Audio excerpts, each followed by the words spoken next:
then we've got to do a good job for them. Well, I'm here right in the epicentre of the protest. Here we go again. You just tuned in. Where have you been? It is raucous here tonight. That's what makes us the fearless champion of Britain.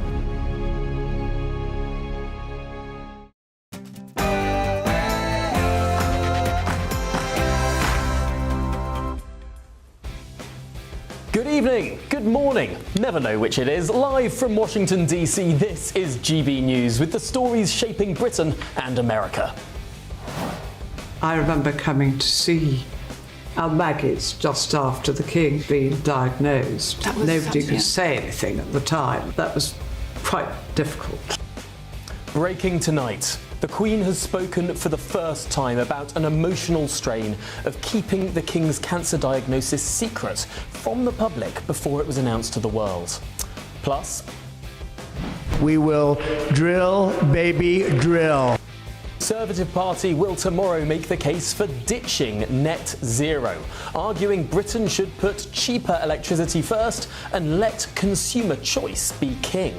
Also, the French and others have made it very difficult for us to return these people in small boats. It's got far, far worse. We didn't have this problem before Brexit. Davey, the leader of the Liberal Democrats. Yes, I know some of you are asking who. Well, he's called on the UK to join the EU's Migration and Asylum Pact to give the country new powers to return small boats. But will it actually take powers away from this country? Welcome to the Kennedy Center. Wait, no, sorry. Welcome to the Trump Kennedy Center. Welcome to the John F. Kennedy Center for Performing Arts. What on earth is the building behind me actually called? Yes, today I took a trip to the John F. Kennedy Center for Performing Arts, or as Donald Trump wants to call it, not the John F. Kennedy Center for Performing Arts. Will this president succeed in putting his name on this iconic building? I'll bring you my report. Well, I'm Tom Harwood, and this is The Late Show Live.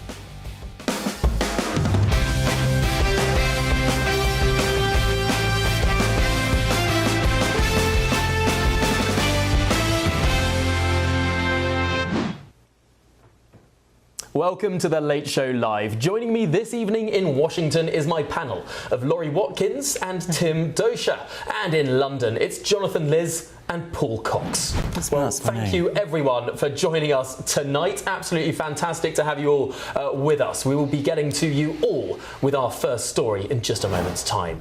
Yes, our main news this evening. The Queen has spoken out for the first time about the emotional strain of keeping the King's cancer diagnosis secret from the public before it was announced to the world. Well, in a new film made in collaboration between Buckingham Palace and the cancer support charity Maggie's, all to mark the charity's 30th anniversary, Queen Camilla reveals she was longing to let it out during a visit to one of their cancer support centres in January 2024, just days before the King's diagnosis was officially disclosed. I remember coming to see our Maggies just after the King being diagnosed. Nobody could say anything at the time. That was quite difficult. I almost said something, but I felt that it wasn't the time to say. Looked at everybody who was suffering and all the relations, and I think it made me realise even more how important these places were.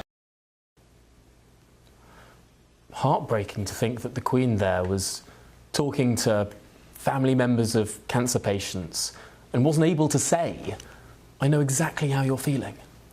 Well, our royal correspondent Cameron Walker has this to say.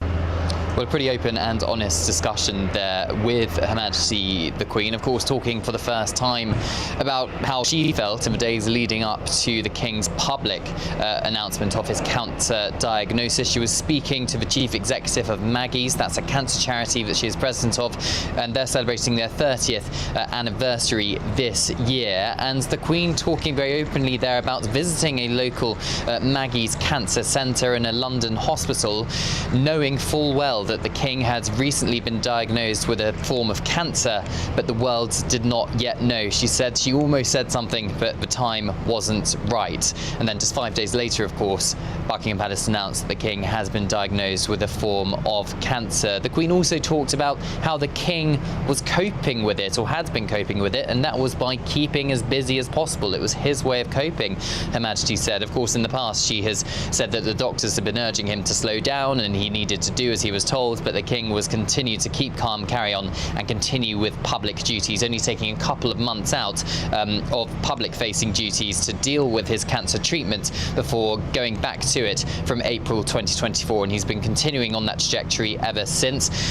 Royal sources tell me that the King's cancer journey is still going in a very positive direction. Of course, it was late last year that the King said it was a blessing that the frequency of cancer treatment could be reduced in the new year, and there has certainly been no change to that. The Queen wants a Maggie Centre in every major hospital around the country. As things stand, there's 24, I believe, around the country, and they help men and women with coming to terms with their cancer diagnosis with psychological support as well as the emotional support for the families. And there's a particular drive this year to encourage men to seek support, just like the King has done. And they say there's been an increase in having men approach them following the King being so open and honest about his own cancer journey. Well, thank you very much, Cameron, for that report. With me now is my panel of the Democratic strategist, Laurie Watkins, and the Executive Director of Unleash Prosperity, Tim Dosha, the political commentator, Jonathan Liz, and the GBNews contributor and comedian, Paul Cox. Well, welcome all of you to this programme. Let's kick off, of course. Laurie Watkins, what do you make of, frankly, this fairly heart-wrenching story?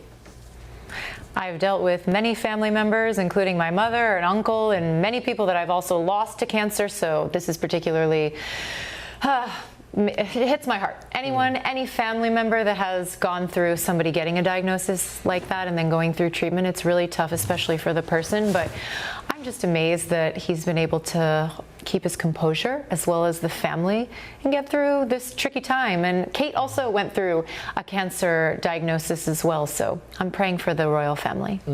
Jonathan, Liz, it does seem like this is perhaps a way that the royal family can do an awful lot of good. The King, of course, has spoken in the past about hoping that more men will be perhaps forthcoming to go and see their doctor if they think something's wrong. Of course, it's one area where the royal family, the royal family has experience of something which affects millions and millions of people around the country. Then obviously they can use their influence and soft power, if you like, for good. And I absolutely applaud that. I think the Queen is a great role model in lots of ways. She's a great spokesman for multiple issues, and this is obviously one of them where she has personal experience as a spouse of someone who's had cancer and who's being treated for cancer still, I believe. I think I've actually been to Maggie's Centre. I think Maggie's has a centre at the Royal Free Hospital. I went there with a friend of mine a couple of years ago and was bowled over by how amazing the facilities were. Anyone can just drop in for a cup of tea, a chat, just gorgeous rooms, just lovely, lovely, welcoming space, and that is really a very, very comforting haven for people who have cancer, who have had cancer. And I think that their work absolutely should be trumpeted by the Queen. I'm very glad that she's doing so. I think the Queen's saying she wants one of these centres in every hospital. But Tim Dosha, the Queen also saying that it was pretty hard to keep her mouth closed, really, especially when talking to families of cancer patients, because she at the time was a family member of a cancer patient, still is. Yeah, and yet she did. And I think that that's the story of an enduring love relationship that goes way back, decades back, this mutual love and respect that they have for each other. It's what you need to get through a diagnosis like this. It's what you need to continue to live and to continue to operate that way. And so it's hard when you don't have the support that you would like to have, but I truly believe believe, though, that the enduring nature of this relationship that we see played out every day before our eyes is something that will keep the king around for a long time. Paul Cox, we're seeing a lot more of the royal family. This particular iteration of the royal family, perhaps generation of the royal family, being a lot more open than previous generations who would pretty much stay stum about any particular illnesses they may or may not have had. Yes, Tom, that's very interesting. We've not really seen them open up health. And, of course, health and cancer in particular is the great equaliser. It's the one thing, irrespective of whether you're born with blue blood in your veins or you live on a council estate or one of the projects in New York or something, you are equalised by health and particularly cancer. So one thing we all know is how that feels. So we all know what she's going through. We all know what the king is going through. And it must be, we sometimes forget because we put these people on great pedestals and say they are above us in some way. Some people don't, of course, some people aren't royalists. But whether that's a celebrity or the royal or someone you admire, we put them on pedestals and sometimes forget that they're just like you and I, Tom. That's a really, really important point. But Jonathan, Liz, this isn't the only royal story out and about tonight. We're also hearing that the late Princess Diana's brother is going to be releasing some pretty tell-all stories about the time in the immediate aftermath of Diana's death. I mean, this is going to be perhaps a tricky time for the royal family. I really don't think so, Tom. I mean, if they got through Harry's memoir, which was incredibly difficult and contained so many very, very personal stories and very unflattering stories about senior members of the royal family, they can get through a story about something that happened decades ago. I think people who hate the king for cheating on Diana, they'll hate him regardless of a memoir, and people who've forgiven him for that are not going to suddenly hate him again after Earl Spencer's published a memoir, because Earl Spencer will have nothing of interest to say about the royal family, I suspect, from after 1997. He might have some things to say about how the royal family didn't bring up the boys well, but that's been covered in ample detail by Harry himself. So I don't think that he can add any sort of wounds to what's already been said. So I don't think it'll be particularly worrying or troubling to the royal family. Well, one of the interesting things about the wake of the publication of Spare, Harry's autobiography, is the gulf in difference of public opinion that was in Britain versus the United States of America. I mean, the approval ratings for Harry and Meghan in the United States are far higher than they are in the United Kingdom, where they're absolutely on the floor, and it's almost inverse for some other members of the royal family. I wonder, Laurie Watkins, will there be similar interest in the United States around this upcoming book about Princess Diana, perhaps as much as there was with Prince Harry's autobiography? Oh, I'm sure any new information that sheds light on any part of the kingdom or the past, especially Princess Diana, that Americans are always going to be interested in that. But I was thinking of something as I was sitting here about family dynamics, and when your health is compromised, if it's you or even I went through it last week with my dog, it like stops you in your tracks, right? Like nothing is important anymore except what you're focusing on. And I just had a thought that maybe, perhaps, I'm curious that this is why Harry has come around and he's starting to visit his father again and his brother and bringing his children, because perhaps, I'm not in the family, right? I don't know what's inside of their heads or their motivations, but perhaps this has changed things for the dynamic, and maybe realizing that life is too short and time is precious and you only have so much of it. So maybe there's a silver lining that could come out of all of this for the family. Well, one can hope, although Tim Dosha, perhaps you don't seem like you're as hopeful as some. Well, I don't think that Harry and Meghan are that popular here in the United States. I think that was a very short-lived thing until America realized that they became America's guest, demanding security, making multi-hundred-million-dollar deals with our media companies and producing absolute garbage. And now with the latest grift from Meghan with her jelly, jams, and honey that's sold at a way high marked up price,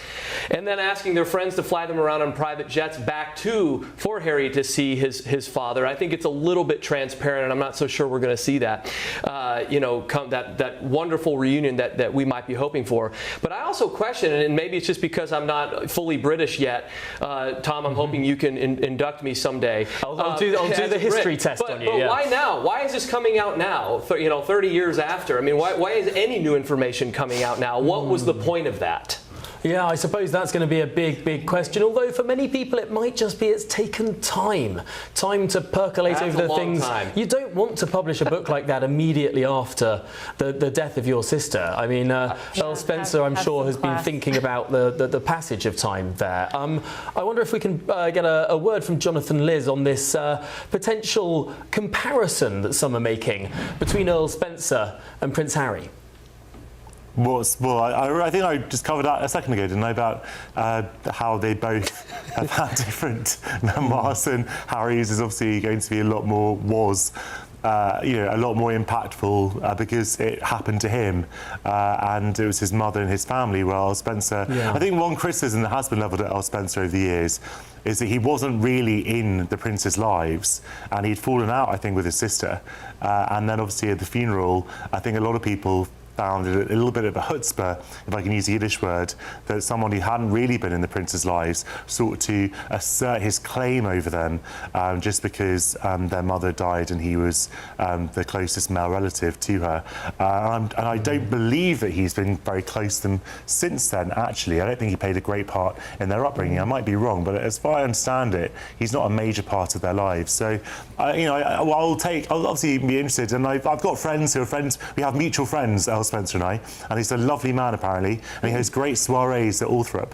So apparently he's a lovely man, but I don't think he'll have much of interest to say about this. Are you going to say he's a lovely man just ad nauseum until you get an invite to one of these soirees?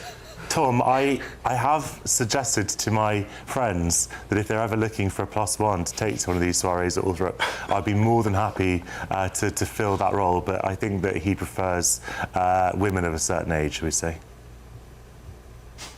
And he's not a gay. Look, you put your cards on the table this evening. Earl Spencer, listen, Charles, if you're watching, I very much doubt you are. But if you are watching, Charles Spencer, please do think of me for one of those soirees at Althorp, because I am, whatever my detractors on this channel say, I am fantastic company. Right, before this descends into too much self-congratulation, let's turn to, of course, the most important people this evening, and that is you. Yes, the viewer of this programme. Let me know your thoughts. gbnews.com/your say is, as ever, the way to get involved. We'll get to some of those comments a little bit later in the programme. Now, still ahead on The Late Show Live. One of the things he is going to do, I think he's going to open up the North Sea. That'll make UK pretty rich, I'll tell you. Well, it's still up in the air as to whether Andy Burnham will heed the president's warning on the North Sea and net zero, but it looks like the Conservatives remember them. Well, they have. We'll be looking at a landmark speech being made by Claire Coutinho, the Shadow Energy Secretary, right next. Well, this is The Late Show Live, only on GB News.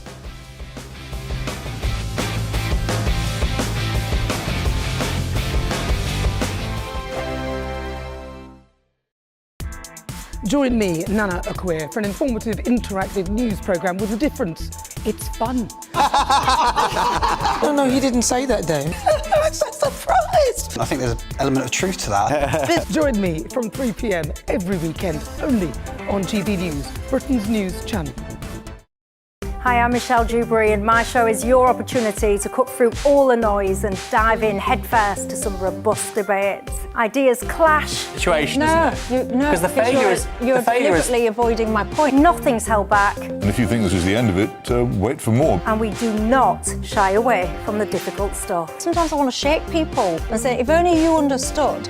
So join me on Jubes & Co. weeknights at 6 p.m. only on GB News, Britain's news channel. From court mornings to warm family brunches, from football to tennis, in the car, in the kitchen, GB News Breakfast is there. With the stories you need and the conversations that matter. Anyway, let's talk business. Well, it has been a historic night in British politics. It's astonishing, isn't it? We're here again to start your day just right. GB News Breakfast. every morning from 6 a.m. Only on GB News. Britain's news channel. Some people enjoy lazy Sunday mornings, but not me. What's the truth of the matter? So that's a very live question. Would you support him if he waters down these plans? Before the spin sets in, I'll be getting to the truth. This is personal. No soft questions, no easy answers. It's one thing if the state has rules in this country. It's another thing whether the police and others actually police them. Setting the agenda and holding those in power to account. You can't really blame her if the system is set up this way. You will not want to miss it, trust me. The Camilla Tominey Show, Sundays from 9:30, only on GB News. From the school run to the home run, watch a new show for all of Britain. He can say whatever he wants. A straight talking show where all voices are heard. And, you know, when are we going to stop talking about smashing the gangs and actually do it? With the stories that matter from every part of our country. There's a bit of a crash landing there for your Chancellor. Bold, fearless and standing up for you. That's me, Martin Daubney, 3 p.m. till 6 p.m, weekdays, here only on GB News. The People's Channel, Britain's news channel. Westminster's full of talk, but out here, it's the real world. Am I allowed to talk now? No, that's it. This is where it matters, real people and real lives. That's what politics is all about. The fact that Trump made a good start, no. Straight answers, no spin, and just a couple of pints. How many fingers have I got up? About 10. So join me for Lee Anderson's Real World every Friday at 7 p.m, only on GB News. The People's Channel, Britain's news channel.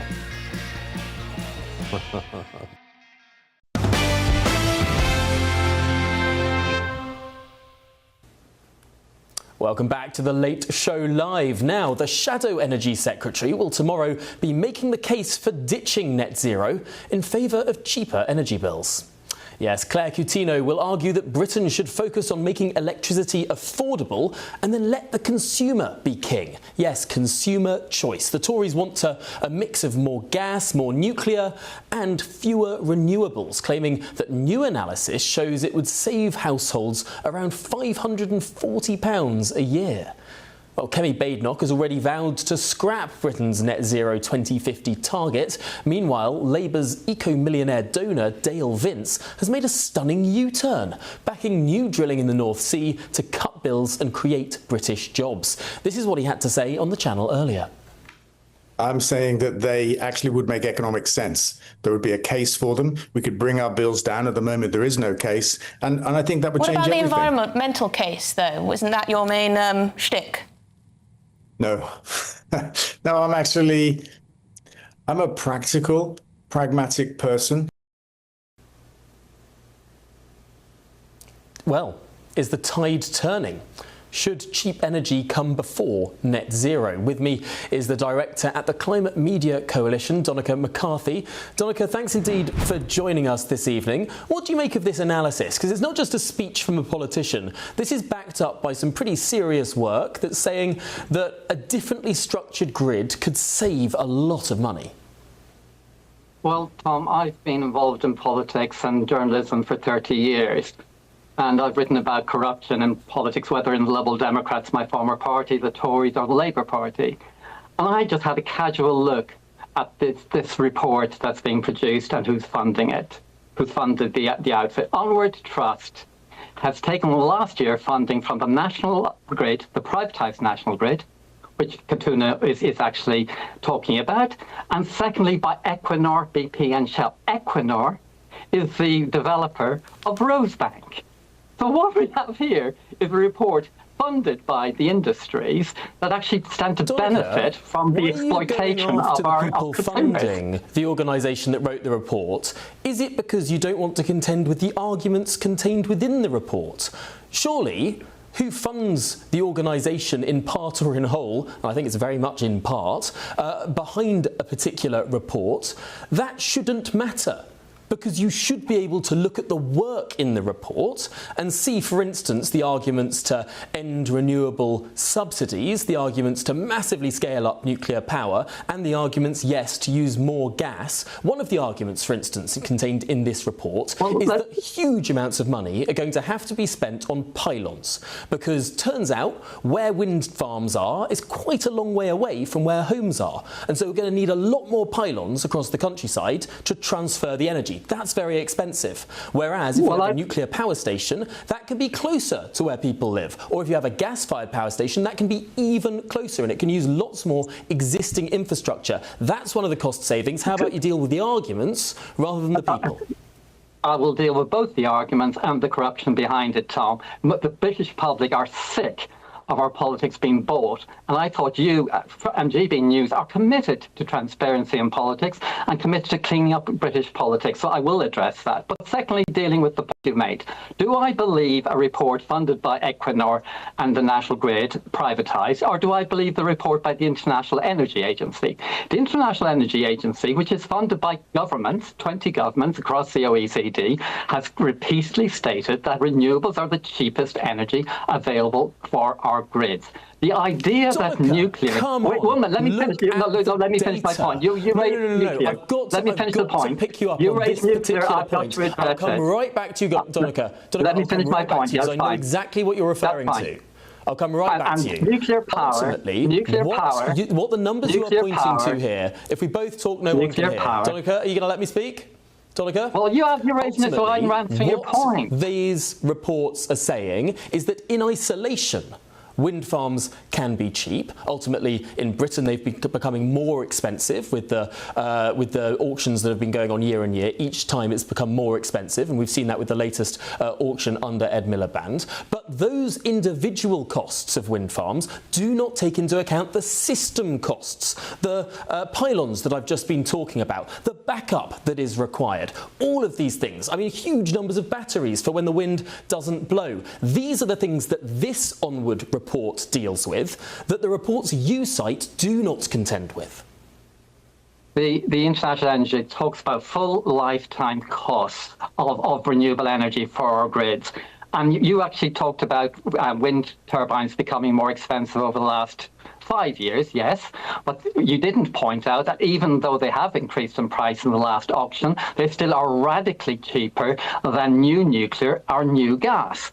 And so I wonder, why is this report being published, and why are the Tories taking funding from a report that actually is funded by the people who have a vested interest? We deserve a politics that's transparent. And Tom, the idea that actually we should go down nuclear and more fossil fuels, when we are looking at Britain over the last 3 months and the devastation of the climate impacts, the cost of dealing with the infrastructure damage from climate change, we're now looking at hundreds of billions of pounds. It is corporate socialism. What happens is the oil companies take the profit, and we pay the prices. Nuclear power in the same breath that you said fossil fuels, and then you talked about wildfires. In what way is nuclear power a carbon-intensive energy form? No, I was talking about the cost of nuclear. You're right. The cost of nuclear and the cost of fossil fuels are actually horrendous. So you can look at nuclear. One of the reasons why the Planning Inspectorate turned down nuclear, Sizewell C, new one, was because they said East Anglia doesn't have enough water. They said that 5 years ago, before the drought of the last 3 years. Yes, but they use... Next to Sizewell B, and before it the decommissioned Sizewell A, they are on the coast. They have massive water inlets to take in coastal water. It's an amazing thing, the United Kingdom. It's an island. The water is functionally infinite. Tom, please, you should. Why do you think the inspector understands that where it's placed, and you know more than the inspector? What the inspector said is the nuclear plants require 2 types of water. You can point to an expert, and I can point to many experts. No, I'm not pointing to an expert. I'm talking to the government planning regulator. We're going to find a million different opinions on either side. No, Tom, I'm sorry. You can differing experts, which is the planning inspectorate, said that the nuclear plant requires 2 types of water, the water take from the sea, and 2 million litres of water a day of fresh water, which East Anglia doesn't have. And look at Europe this summer. They are closing nuclear power stations across Europe because there isn't enough water, fresh water, to run them. Nuclear power is the most expensive energy possible, and it depends on imported uranium.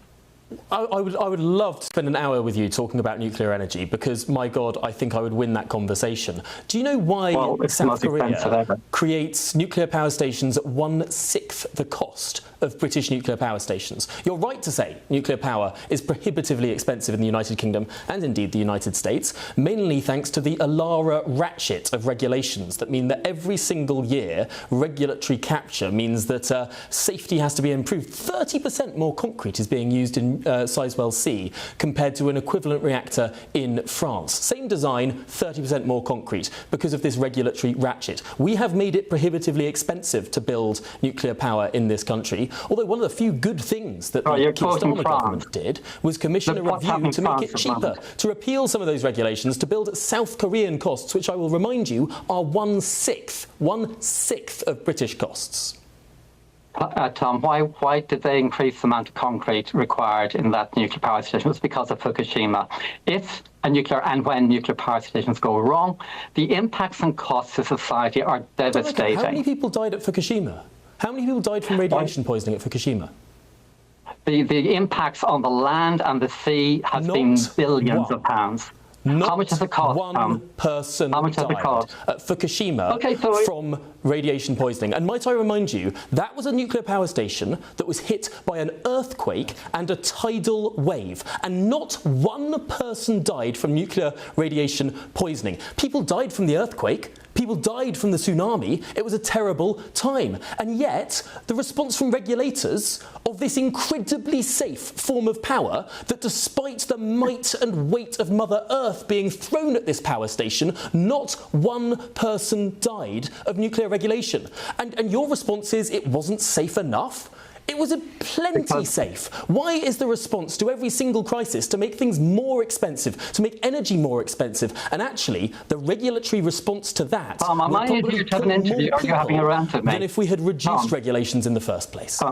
Tom, I thought I was here to have a conversation, not you having a rant at me. I think let's have a constructive conversation. I think we both like our rants, Stoica. The International Energy Agency is very clear.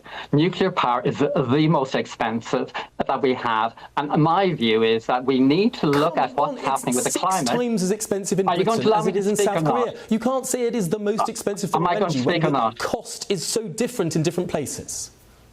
Well, let's go back to the other issue. We can talk about, as you say, nuclear power. So let's talk about Jackdaw.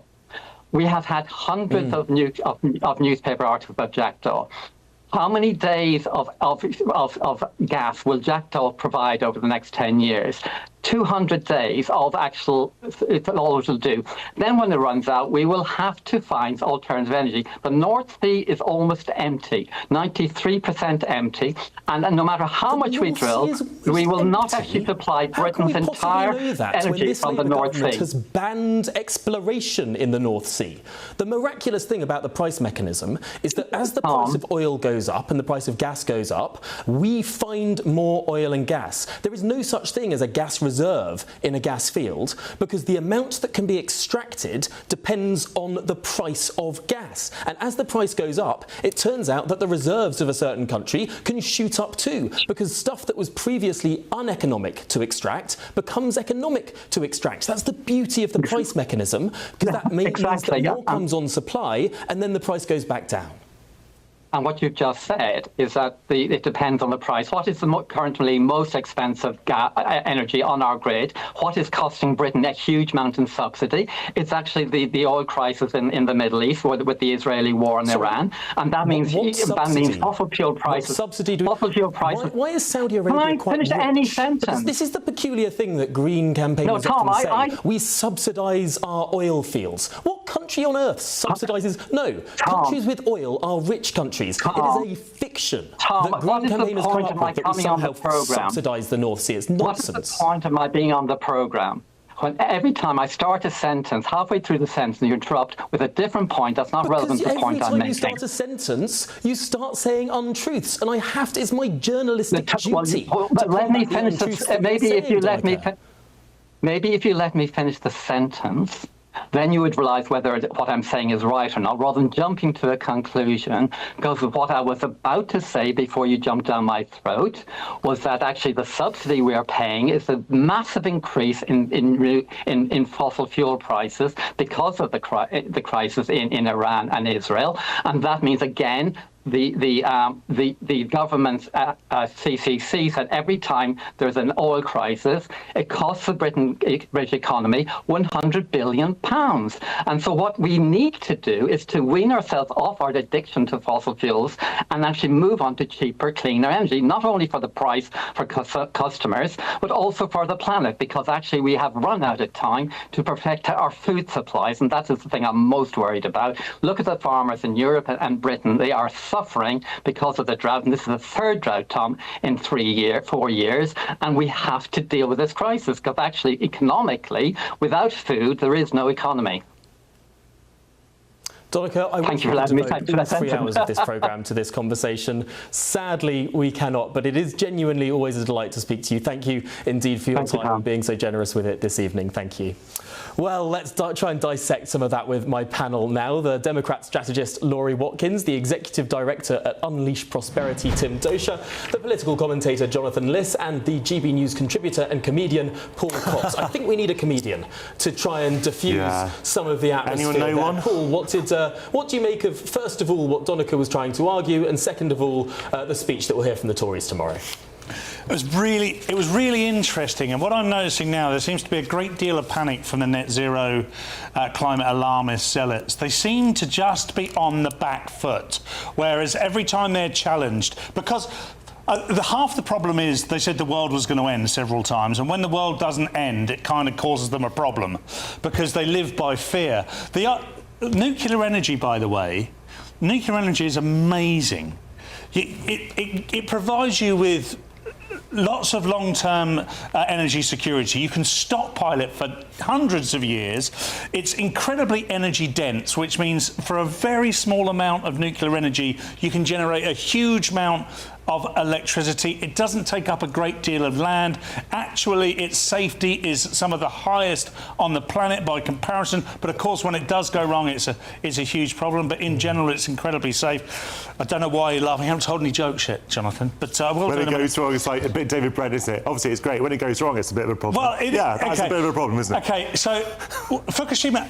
Tom argued brilliantly about Fukushima. No one died as a result of anything happening at Fukushima. I mean, the earthquake caused a bit of a problem, but not the explosion. You know, not what happened. I don't think that's exactly a good argument, is it? It's a very good argument because the whole point of disasters were not actually the kind of disasters that you would think of. It's only the Soviets who really screwed these things up, and that's because they were completely different technologies to the safety stuff that we have in our modern reactors, particularly in the West. I'm so sorry. We have run to the end. I wish I could have got to all of you on this. I know you all you have so much to say, but we will have so much time in the next hour. So do write down whatever you were going to say, and we'll come to you, of course, in the next hour. Still ahead on The Late Show Live. The French and others have made it very difficult for us to return these people in small boats. It's got far, far worse. We didn't have this problem before Brexit. The Liberal Democrats have called for Britain to join an EU pact to, they say, gain new powers to stop the boats. But will it actually surrender powers to Europe to displace their migrants in Britain legally? Well, this is The Late Show Live, only on GB News.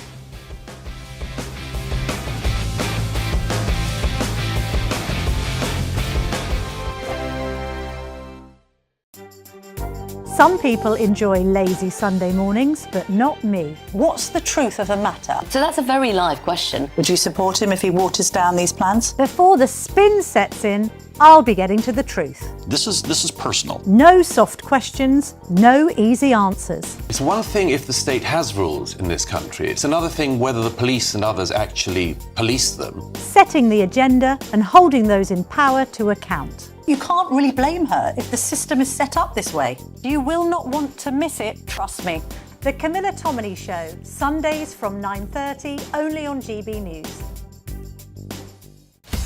Breaking news, live updates, stories that matter. From the heart of the GB newsroom to every corner of Britain. With our team of dedicated journalists across the UK. GB News bulletins are there to deliver the latest news that matters to you. Bulletins on GB News, the People's Channel, Britain's news channel. Hi, I'm Michelle Dewberry, and my show is your opportunity to cut through all the noise and dive in headfirst to some robust debates. Ideas clash. Situation, isn't it? Because the failure is you're deliberately avoiding my point. Nothing's held back. And if you think this is the end of it, wait for more. And we do not shy away from the difficult stuff. Sometimes I want to shake people and say, if only you understood. So join me on Jubes & Co weeknights at 6 p.m, only on GB News, Britain's news channel. Britain is not just a geographical expression. We are a people bound together by history and culture that are distinctively British. Join me to celebrate our music, theatre, artworks and literature, which we can explore and enjoy together. Everybody's welcome. Sunday with Michael Portillo. Every Sunday at 11 a.m. on GB News, the People's Channel, Britain's news channel. I've been in Westminster for a long time, but I know that though power may be here, its effect on people's lives is across the whole of the country. We may be where rules are made, but it's where they're implemented that matters. Join me, Jacob Rees-Mogg, for forthright and frank discussion on where Britain has come from, where it's going, and where it will end up. That's State of the Nation, Monday to Thursday, 8 to 9 o'clock. Vox Populi, Vox Dei. From the school run to the home run, watch a new show for all of Britain. He can say whatever he wants. A straight talking show where all voices are heard. And, when are we going to stop talking about smashing the gangs and actually do it? With the stories that matter from every part of our country. There's a bit of a crash landing there for your Chancellor. Bold, fearless and standing up for you. That's me, Martin Daubney, 3 p.m. till 6 p.m, weekdays, here only on GB News. The People's Channel, Britain's news channel.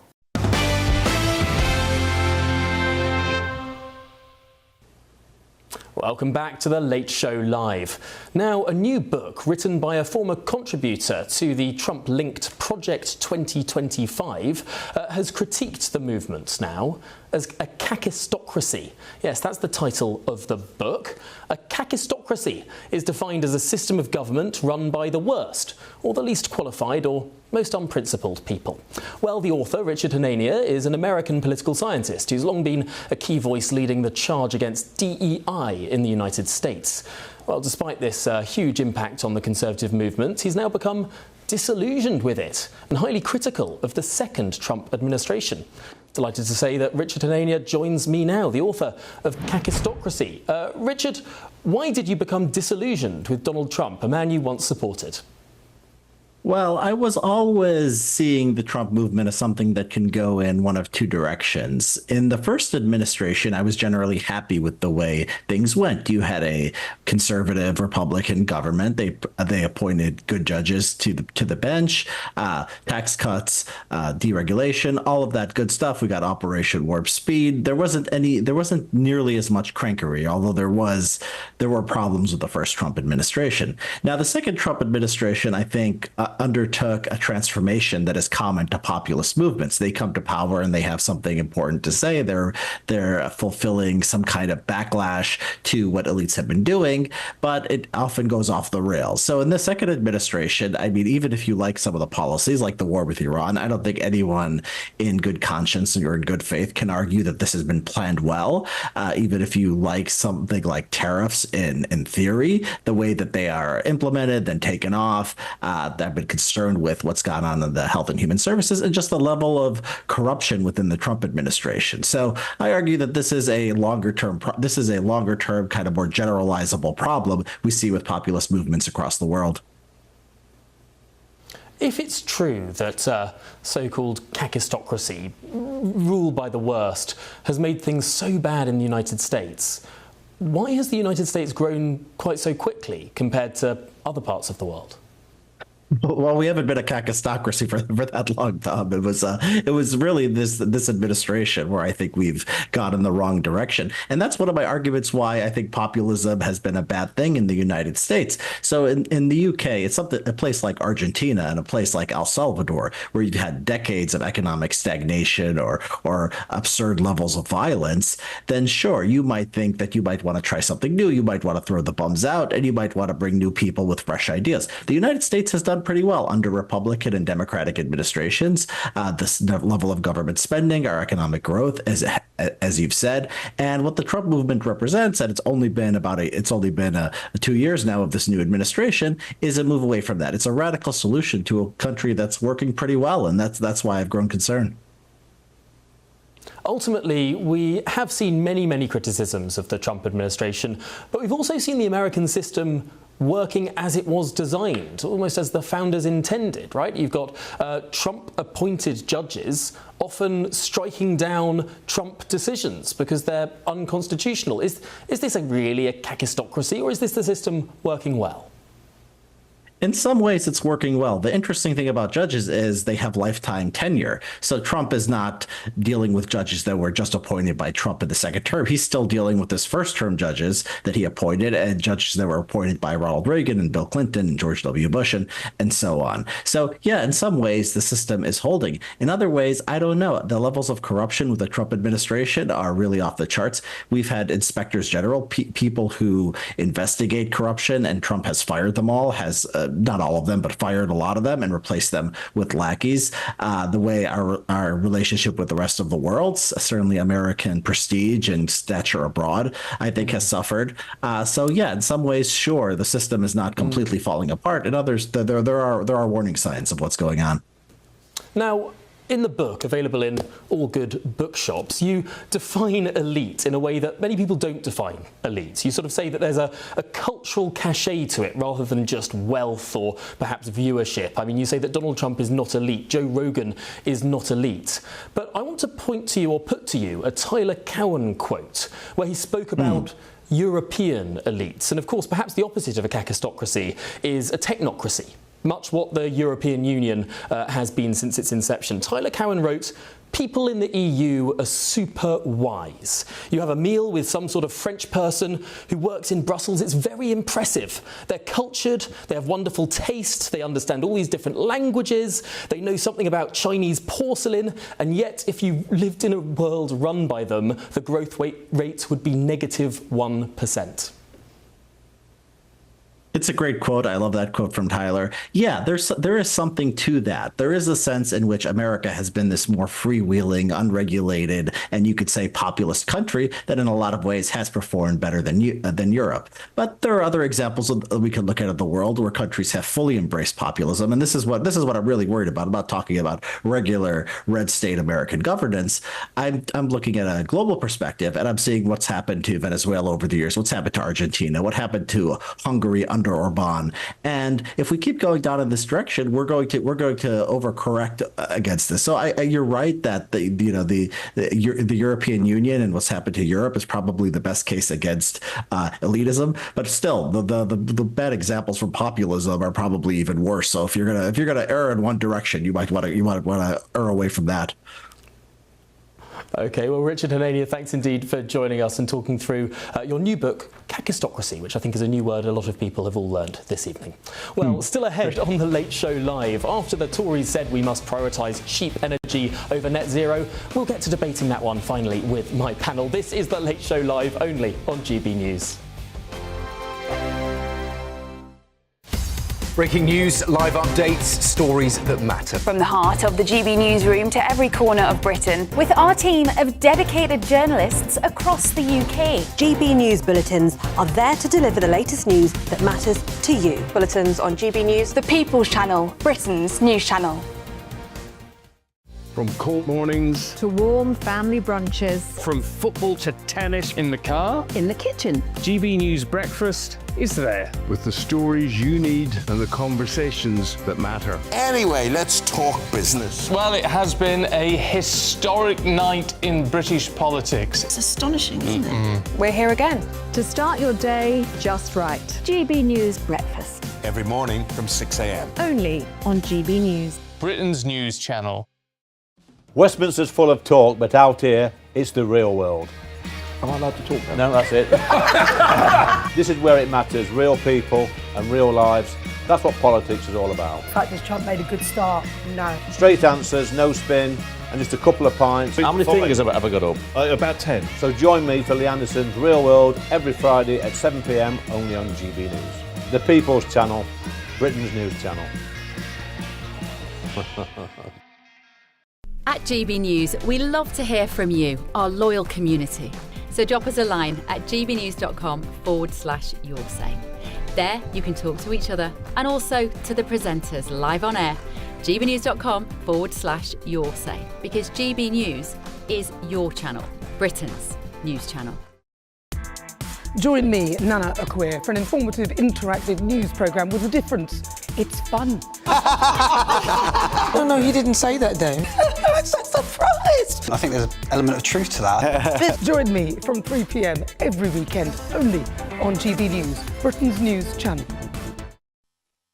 You want to know what's really going on in the corridors of power? Labour don't know what to do with you half the time, and that makes you quite lethal in the chamber. Get behind the headlines with Chopper's Political Podcast. Join me, Christopher Hope, as I sit down with the great and the good of British politics. We'll see where this ruling takes us. These are the stories shaping our nation. Chopper's Political Podcast, available now on all platforms. Listen in and stay ahead.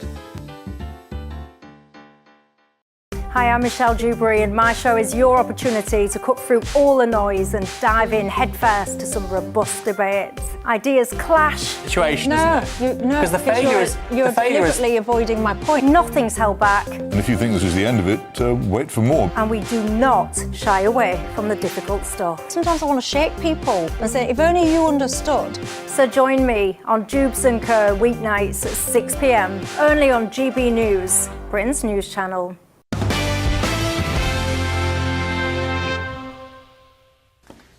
Welcome back to the Late Show Live. Well, let's dive straight back into that energy discussion. The Tories saying they want to ditch net zero, but will it actually make energy cheaper in this country? With me is my panel of Democrat strategist Laurie Watkins, Executive Director at Unleash Prosperity Tim Dosha, political commentator Jonathan Liz, and GB News contributor and comedian Paul Cox. OK, Laurie Watkins, what do you make of this argument that Britain's going too far too fast towards net zero?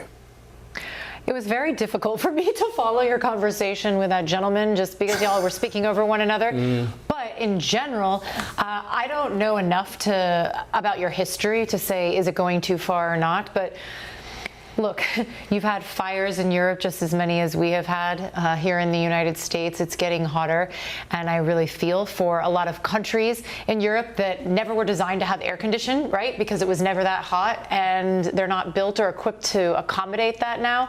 People are suffering, people are dying from heat stroke. To connect that to climate change is always pretty tricky, but I heard the gentleman talking about fires and talking about this and that and the other. When you start going off in all these different directions, I like to stay focused and keep it streamlined, and so I missed that in part of his conversation. Yeah. Tim Dosha, here in the United States, gas is half the price as it is in the United Kingdom. Yeah, look, this is a simple question. Do you want to grow? Do you want to keep moving forward in your culture, or do you want to wither away and die? That is the question that you have to ask yourself before you answer anything else. Because look, the bottom line is this. So far, Great Britain this year, I think last quarter you grew at 0.4%. That is nothing. That is minuscule. That is withering away. And that's because energy is too expensive. That is because it costs too much to run a business. It costs too much to run a factory. So you are literally tying one arm behind your back to go up against Mike Tyson in 1987. It's impossible. You're going to lose. And so that's the question that you have to ask yourself. In America, we're actually running away from it. We just did a report where I work that says that all major banking institutions are are leaving the net zero pledge in droves. They have left it. Why? Because they're not going to invest other people's money, people's pensions, in something that fails, in something that plays politics with it, says we're going to say, oh, we're going to feel good about being green by spending other people's pension monies. That's what we are leaving in this country. That's what President Trump left when Biden was implementing it at the highest levels of government, because it is absolutely 100% a sham. Jonathan Liss, you were shaking your head there. Tim, I don't know how you can say it's 100% a sham. Are you saying that climate change itself is a sham? Because that goes against all of the consensus opinion across the vast majority of scientists in the world. They say this is real, this is happening. I don't have to, Jonathan, I understand that. I just want to answer really quick. I don't have to engage with that, because what you do on the left, or what the left does, is they say we're going to build solar panels and wind farms, when all that means is you're sourcing and manufacturing things in China, where they are burning more coal. They're building a new coal power plant every single month. So whether you do it in Britain, you feel good about yourselves, you're outsourcing it to other countries to do it for you, and you're doing nothing to help the environment. It's not about feeling good about ourselves. I'm asking you a question about whether you think it's a sham or not, because if it isn't a sham, if you think that energy, if you think that going nuclear or using fossil fuels or whatever is going to fix the inevitable downturn of mankind, I think that you are much more egotistical, playing God in your own mind. Yes. So I don't understand. I don't follow that point at all. How am I playing God? Oh, you're saying that you can fix the problem, that you yourself can fix the problem by, but it's a man-made problem. Building a wind farm. But it's a man-made problem. No, you're just saying that outside factors or humans are not contributing to it. That's what. It doesn't matter. Okay, you're not doing it. It doesn't matter what. I'm talking about man-made climate change. I'm talking about man-made climate change. If you accept the program, of course, but coming up in the next hour, including the Lib Dems blaming our small boats crisis on Brexit, and my exclusive report from the Kennedy Centre. All that to come after this.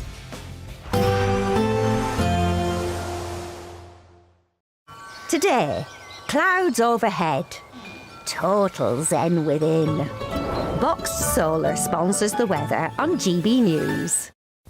Hi there, very good morning to you. Welcome to the latest update from the Met Office. A very different feel across the UK compared with summer so far. Some bright spells, yes, but also frequent heavy showers, and not just for northern parts of the UK. Some other areas across England and Wales where we desperately need rain have had a splash of rain overnight, not much, and there'll be further showers through the day today. So, yeah, with a cooler feel as well. It's a marked contrast compared with summer so far. But the most frequent showers always across Northern Ireland, Western Scotland, Northern England, where there'll be some hail and thunder, and it will feel notably cool with a brisk breeze. Further south, low to mid-20s in any sunny spells. There will be some fleeting showers. Now, these are going to be very hit and miss. Some places will mostly avoid them and stay dry with sunny spells. Other areas will get a brief shower or two. Not enough to help the current situation, but better than nothing. Meanwhile, Northern Ireland, much of Scotland, plastered with showers, those showers pushing south into northern parts of England. The far north of Scotland, fewer showers. They're not quite as lively here, with cooler air all in all for Shetland as well as Orkney. Now, the showers in the northwest do tend to trickle southwards on Wednesday night into Thursday. As a result, I think we're likely to see more showers for England and Wales by the start of Thursday compared with much of today. Temperatures overnight a little bit fresher, especially towards the north, but still in the teens in many places, so not a cold night by any stretch of the imagination. And we start Thursday with very mixed weather across the country. Some areas seeing heavy rain. The heaviest rain, most likely northern England into parts of Wales, and then that will sink south through the day. Hail and thunder possible anywhere across England and Wales. And with these heavy showers, it's certainly going to be something not experienced a great deal of during the summer so far. Also, temperatures down a touch on today, so a notably cooler feel. Bye-bye. Today, clouds overhead, total zen within. Boxed Solar sponsors the weather on GB News. Join me, Nana Akwe, for an informative, interactive news programme with a difference. It's fun. No, he didn't say that, Dave. I'm so surprised. I think there's an element of truth to that. Join me from 3 p.m. every weekend, only on GB News, Britain's news channel. Britain is not just a geographical expression. We are a people bound together by history and culture that are distinctively British. Join me to celebrate our music, theatre, artworks and literature, which we can explore and enjoy together. Everybody's welcome. Sunday with Michael Portillo, every Sunday at 11 a.m. on GB News, the People's Channel, Britain's news channel. At GB News, we love to hear from you, our loyal community. So drop us a line at gbnews.com/your say. There, you can talk to each other and also to the presenters live on air. gbnews.com/your say, because GB News is your channel, Britain's news channel. Some people enjoy lazy Sunday mornings, but not me. What's the truth of the matter? So that's a very live question. Would you support him if he waters down these plans? Before the spin sets in, I'll be getting to the truth. This is personal. No soft questions, no easy answers. It's one thing if the state has rules in this country. It's another thing whether the police and others actually police them. Setting the agenda and holding those in power to account. You can't really blame her if the system is set up this way. You will not want to miss it, trust me. The Camilla Tominey Show, Sundays from 9:30, only on GB News. From the school run to the home run, watch a new show for all of Britain. So he can say whatever he wants. A straight talking show where all voices are heard. And, you know, when are we going to stop talking about smashing the gangs and actually do it? With the stories that matter from every part of our country. There's a bit of a crash landing there for your Chancellor. Bold, fearless and standing up for you. That's me, Martin Daubney, 3 p.m. till 6 p.m, weekdays, here only on GB News. The People's Channel, Britain's news channel.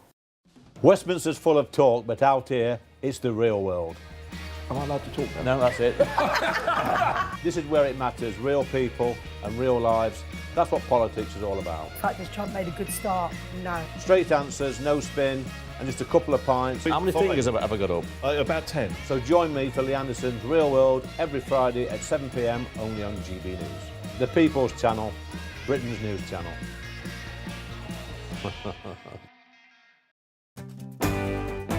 I'm Tom Harwood. This is GB News, Britain's news channel.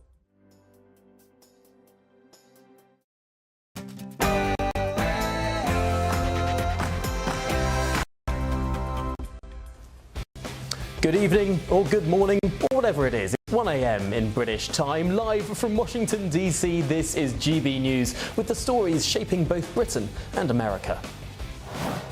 I remember coming to see our Maggie's just after the King being diagnosed. Nobody could say anything at the time. That was quite difficult.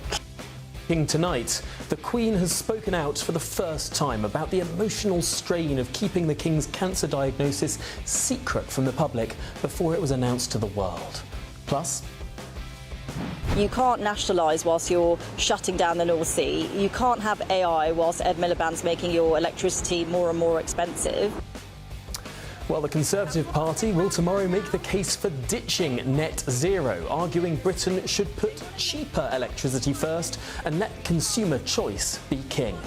Plus, the French and others have made it very difficult for us to return these people in small boats. It's got far, far worse. We didn't have this problem before Brexit.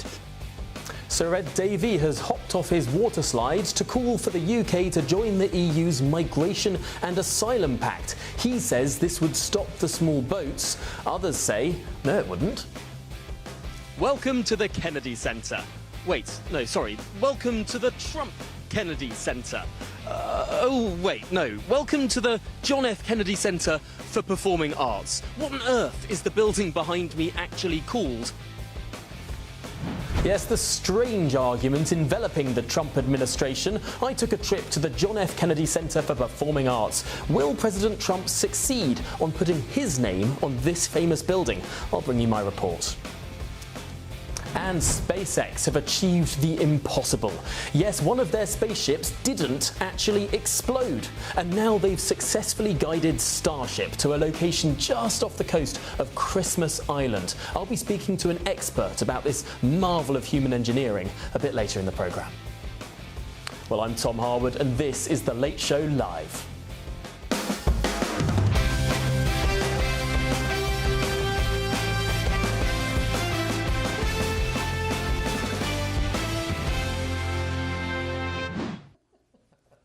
Welcome to The Late Show Live. Joining me this evening in Washington is my panel of Laurie Watkins and Tim Dosha, and of course in London, Jonathan Liz and Paul Cox. Thank you all for joining us throughout this evening. Well, let's go to that first story straight away. Sir Ed Davey has called for Britain to join the EU's Migration and Asylum Pact. He claims this will give Britain more powers to return small boat arrivals. Well, the Liberal Democrats say that the pact would allow Britain to legally return migrants to the first EU country they entered and grant Britain access to the EU's biometric database. Critics, however, point out this would allow the EU to redistribute their migrants to Britain, up to a reallocation quota of around 30,000 a year. Well, the party argues, the Liberal Democrats that is, they argue that Brexit has made it difficult to carry out checks as the Home Office no longer has access to the EU-wide databases with background information, criminal history and all the rest of it about those whose asylum applications have been denied in other EU countries. Well, let's try and get to the bottom of this one with the Liberal Democrat commentator Matthew Hulbert.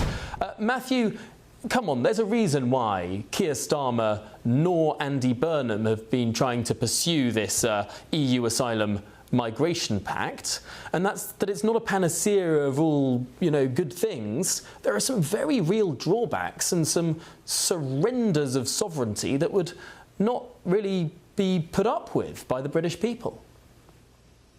Hi, Tom. Good to see you this morning. Well, I just think this must blow the mind of Brexiteers that the answer to people risking their lives on the high seas, which of course we don't want to see because, for their own safety, they obviously shouldn't be doing it. The answer to that is to do something with the EU, and that this policy is coming from Ed Davey and the Lib Dems, the most pro-European party. That must absolutely blow the mind of Brexiteers.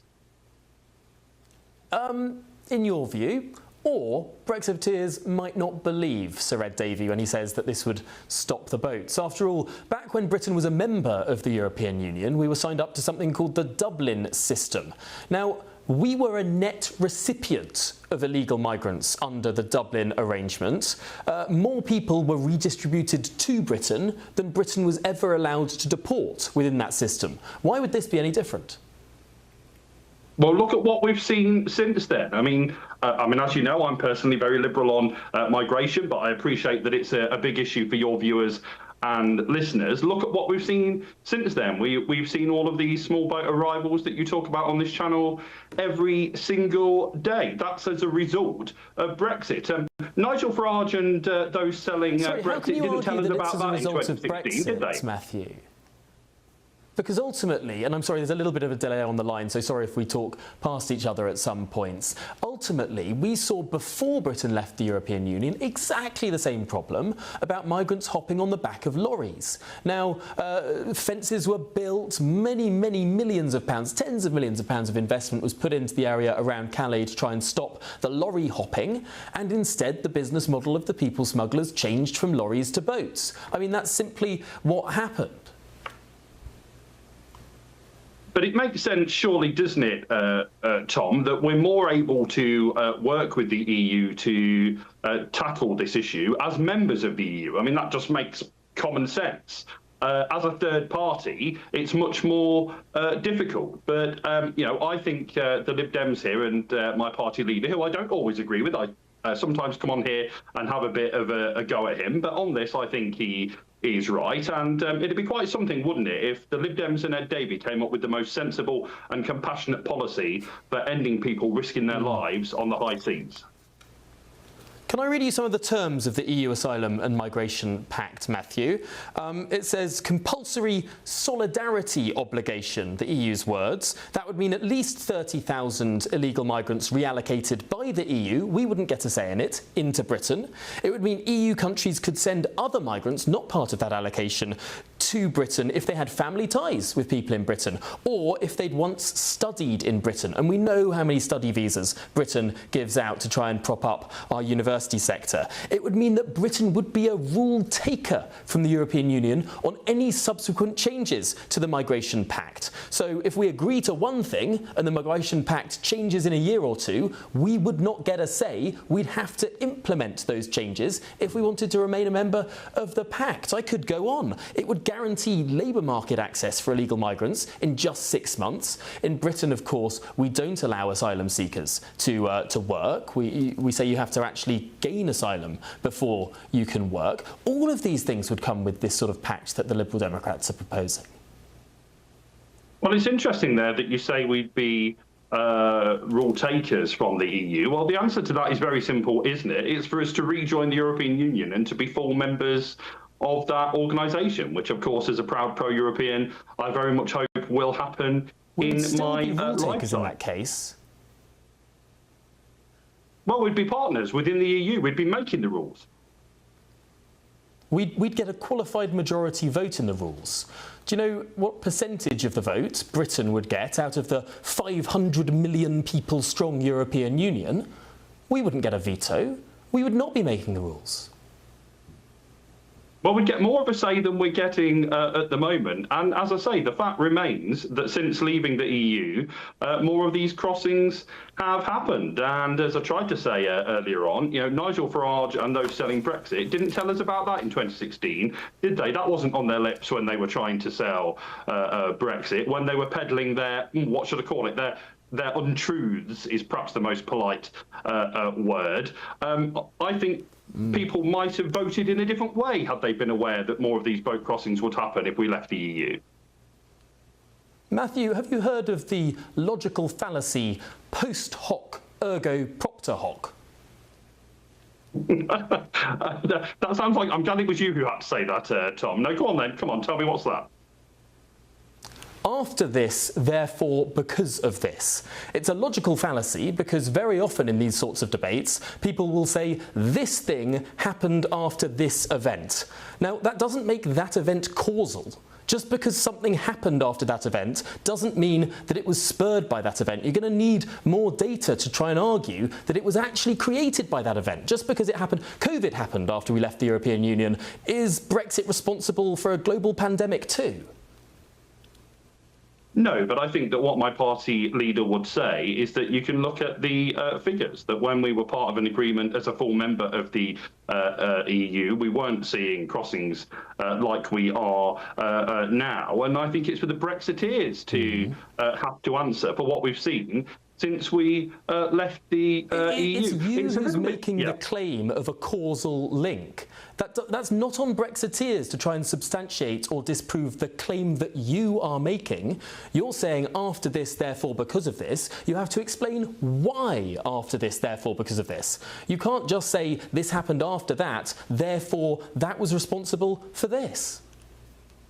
I'm going to give you another one now. I mean, and this is something else I've said on this channel before. I think things have gone down the pan for this country ever since the Lib Dems were given a good kicking and thrown out of government in 2015. I mean, just look at all that has happened since then. If only the people would have kept us in office, we wouldn't have seen the EU referendum, we wouldn't have had Boris as the Prime Minister, and we wouldn't be in the position that we are now. So there you go. The people of this country, the answer is to elect the Lib Dems into government.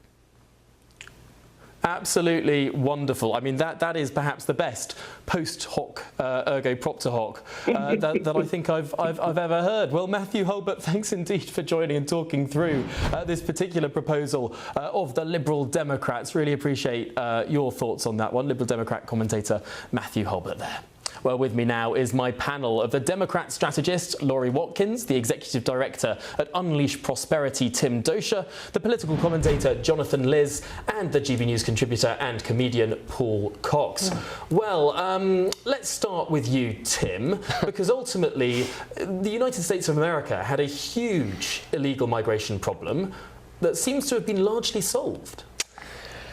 It's Will. I mean, you're right, absolutely right. And as we've said many, many times on this show, you can make any deal you want with whatever country you want. You can write it down, you can put out a press release, but it's not going to amount to anything unless you actually secure your own border and take that into your hands. Otherwise, you're just farming out the hard work that you do it. And also another thing that President Trump did, which, by the way, yeah, I'm not really a fan of tariffs. I'm a free trader.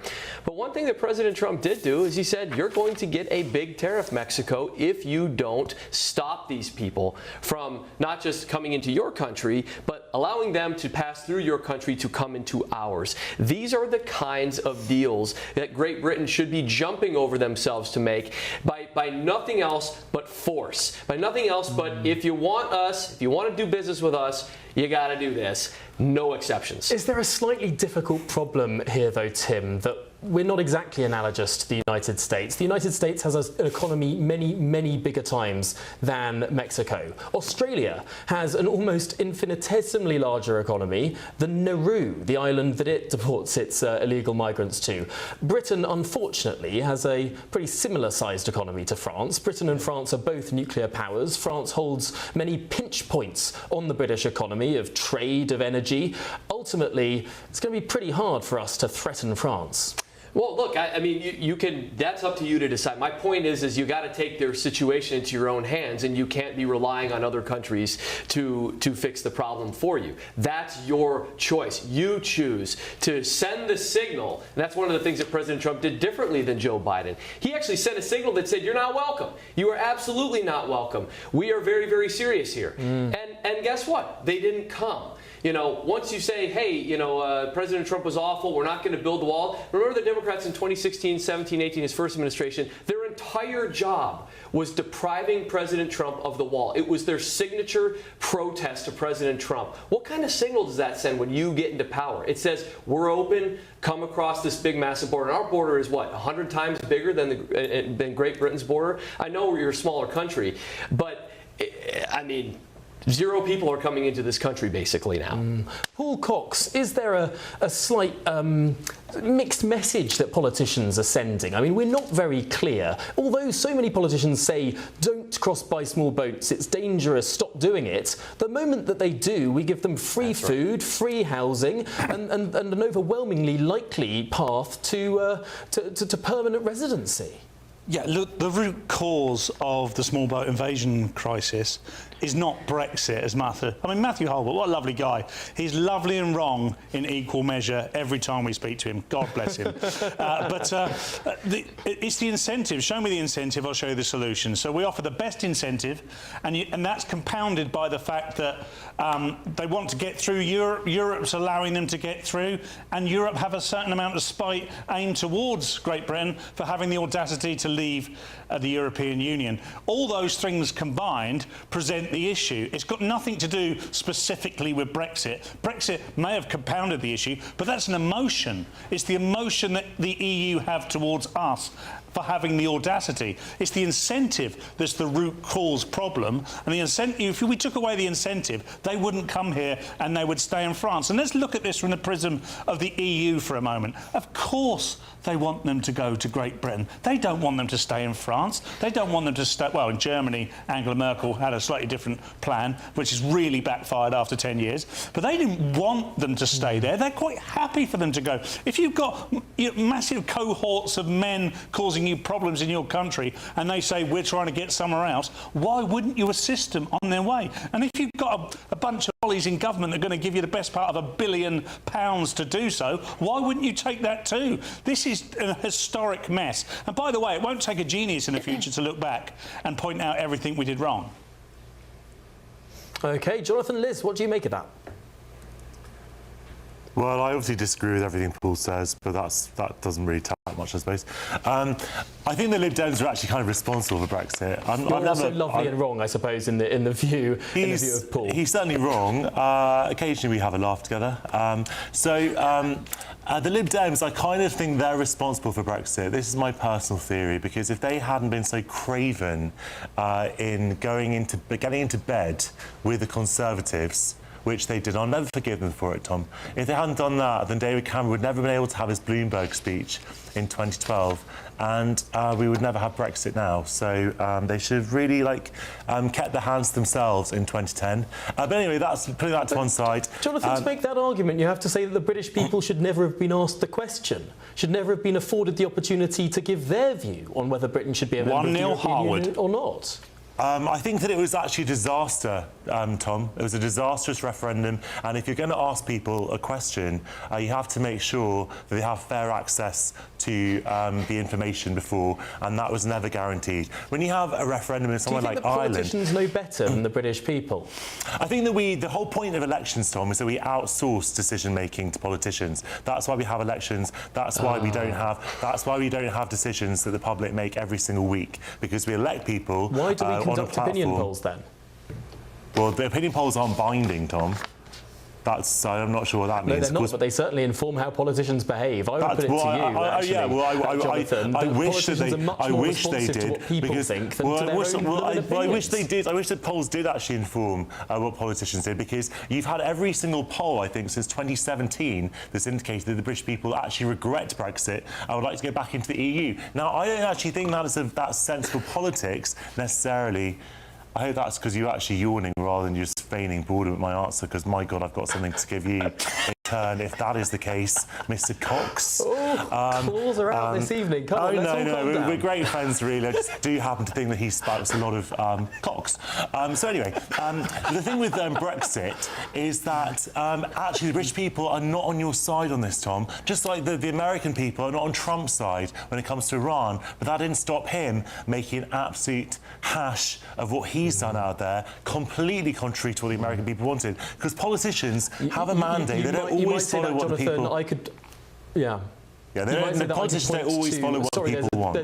There's a delay which is going to make this conversation really difficult to hear. Sorry about this. But ultimately, I was going to just reference the academic work of Richard Johnson, the professor who conducted polls not on the arbitrary question of Brexit, which I agree with you has become a bit of a horrible word that no one likes to hear and people associate with all sorts of bad things and COVID and all the rest of it, but ultimately asking questions of who should make decisions. Who should make decisions over British trade policy? European politicians or British politicians? Who should make the decision on what level VAT should be? Should that be European politicians or British politicians? And then he goes through each and every list, and Tom, you can what are you talking about? Alistair Darling reduced the level of VAT in 2008 while we were in the EU.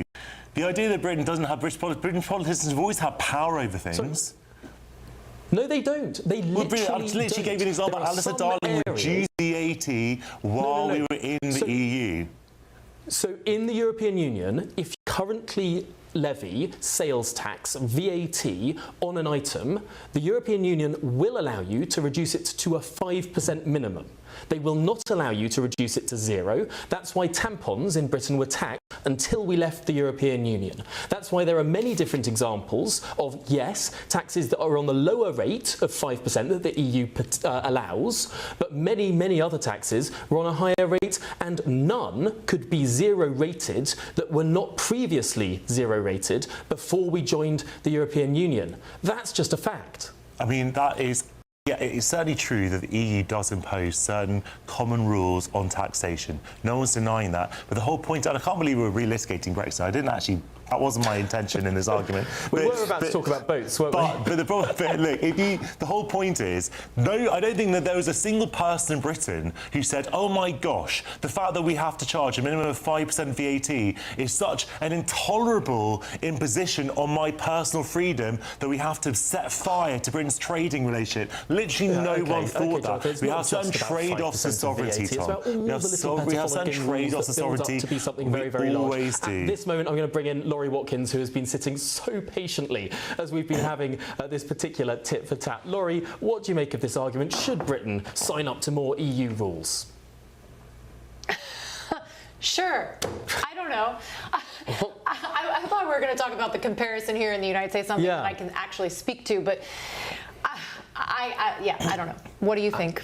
Well, ultimately it is a what comparison. What you're saying I can understand. Surely it is a comparison, is it not? Because ultimately there's a big example in the United States how this current administration has taken lots of rules that might be illegal under certain international law, that might be frowned upon by institutions like the European Union. So ultimately the comparison that perhaps we should draw is, should Britain sign up to international cooperation, international rules and try and do things by the book, or is there an example from the United States that has said, you know what, we don't care so much about what international institutions say about how we act with this sort of thing. It's a crisis and we've got to get on with sorting it. Okay, sure. I can enter this conversation now then. Because of the TPS cancellation, for example, that I'll go through, there's 13 countries that were put on a list by Donald Trump and his administration revoking TPS status, and that's temporary protective status. That means people are here legally, they went through the proper channels, and they've been vetted every 6 months to a year, and they have to reapply in a lot of cases as well. For example, 350,000 people from Haiti, in a country that I've been doing work in since 2010 after the earthquake, and how many people died, almost 1 million people died just from the earthquake alone, how violent it is, how destructive it is, how there's rapes and kidnappings of people, children every single day. That's why we granted people TPS status. The other example is people from Afghanistan. Okay? I also work to resettle those people with the State Department and the international organizations right when this first happened. We promised those individuals that we would protect them, that we would bring them here after they helped us. A lot of those folks were in the military, they were translators, they were in intelligence. And we brought them here. We told them to destroy all their documentation along the way also, and then they get here and they start to rebuild a life for themselves. They start to integrate into the community, assimilate, etc. And then the rug is literally pulled out from under them. That's because it's temporary status, Lori. It's temporary. That's the problem. That with what you're saying. Okay, Tim. Temporary protective status. It's not intended to be an immigrant. Okay, Tim, we've heard your point. We're going to go back to Lori so that. No, they want to move on anyway, so it's. Well, no, Lori. What would you say to that? What would you say to that point that it's temporary status? It's not funny. We're talking about people's lives. You laugh and joke. It's not funny. These are human beings. Lori, there's immigration law, and then there's people. And I would say that the United States of America is the most generous nation. And I just went through the entire process of how they are legally here, and you don't care because of the Biden administration, temporary status was turned into permanent status. Them, and I won't engage in turned into permanent status. He's ignorant on and this that is the absolute dereliction of the law and what it was supposed to be. Well, on that point, I think we'll park that discussion there and move on to something that's a little bit less deep cutting. Let me know your thoughts about all of this. gbnews.com/your say is, as ever, the way to get involved. And I promise we will actually make some time to read some of these comments out in a little moment's time. Still ahead on The Late Show Live. I remember coming to see our Maggies just after the King being diagnosed. Nobody could say anything at the time. That was quite difficult. Well, the Queen has opened up on how she reacted to the King's cancer diagnosis. I'll be speaking to many people about how this story might well be dominating our news agenda over the next 24 hours. This is The Late Show Live, only on GB News.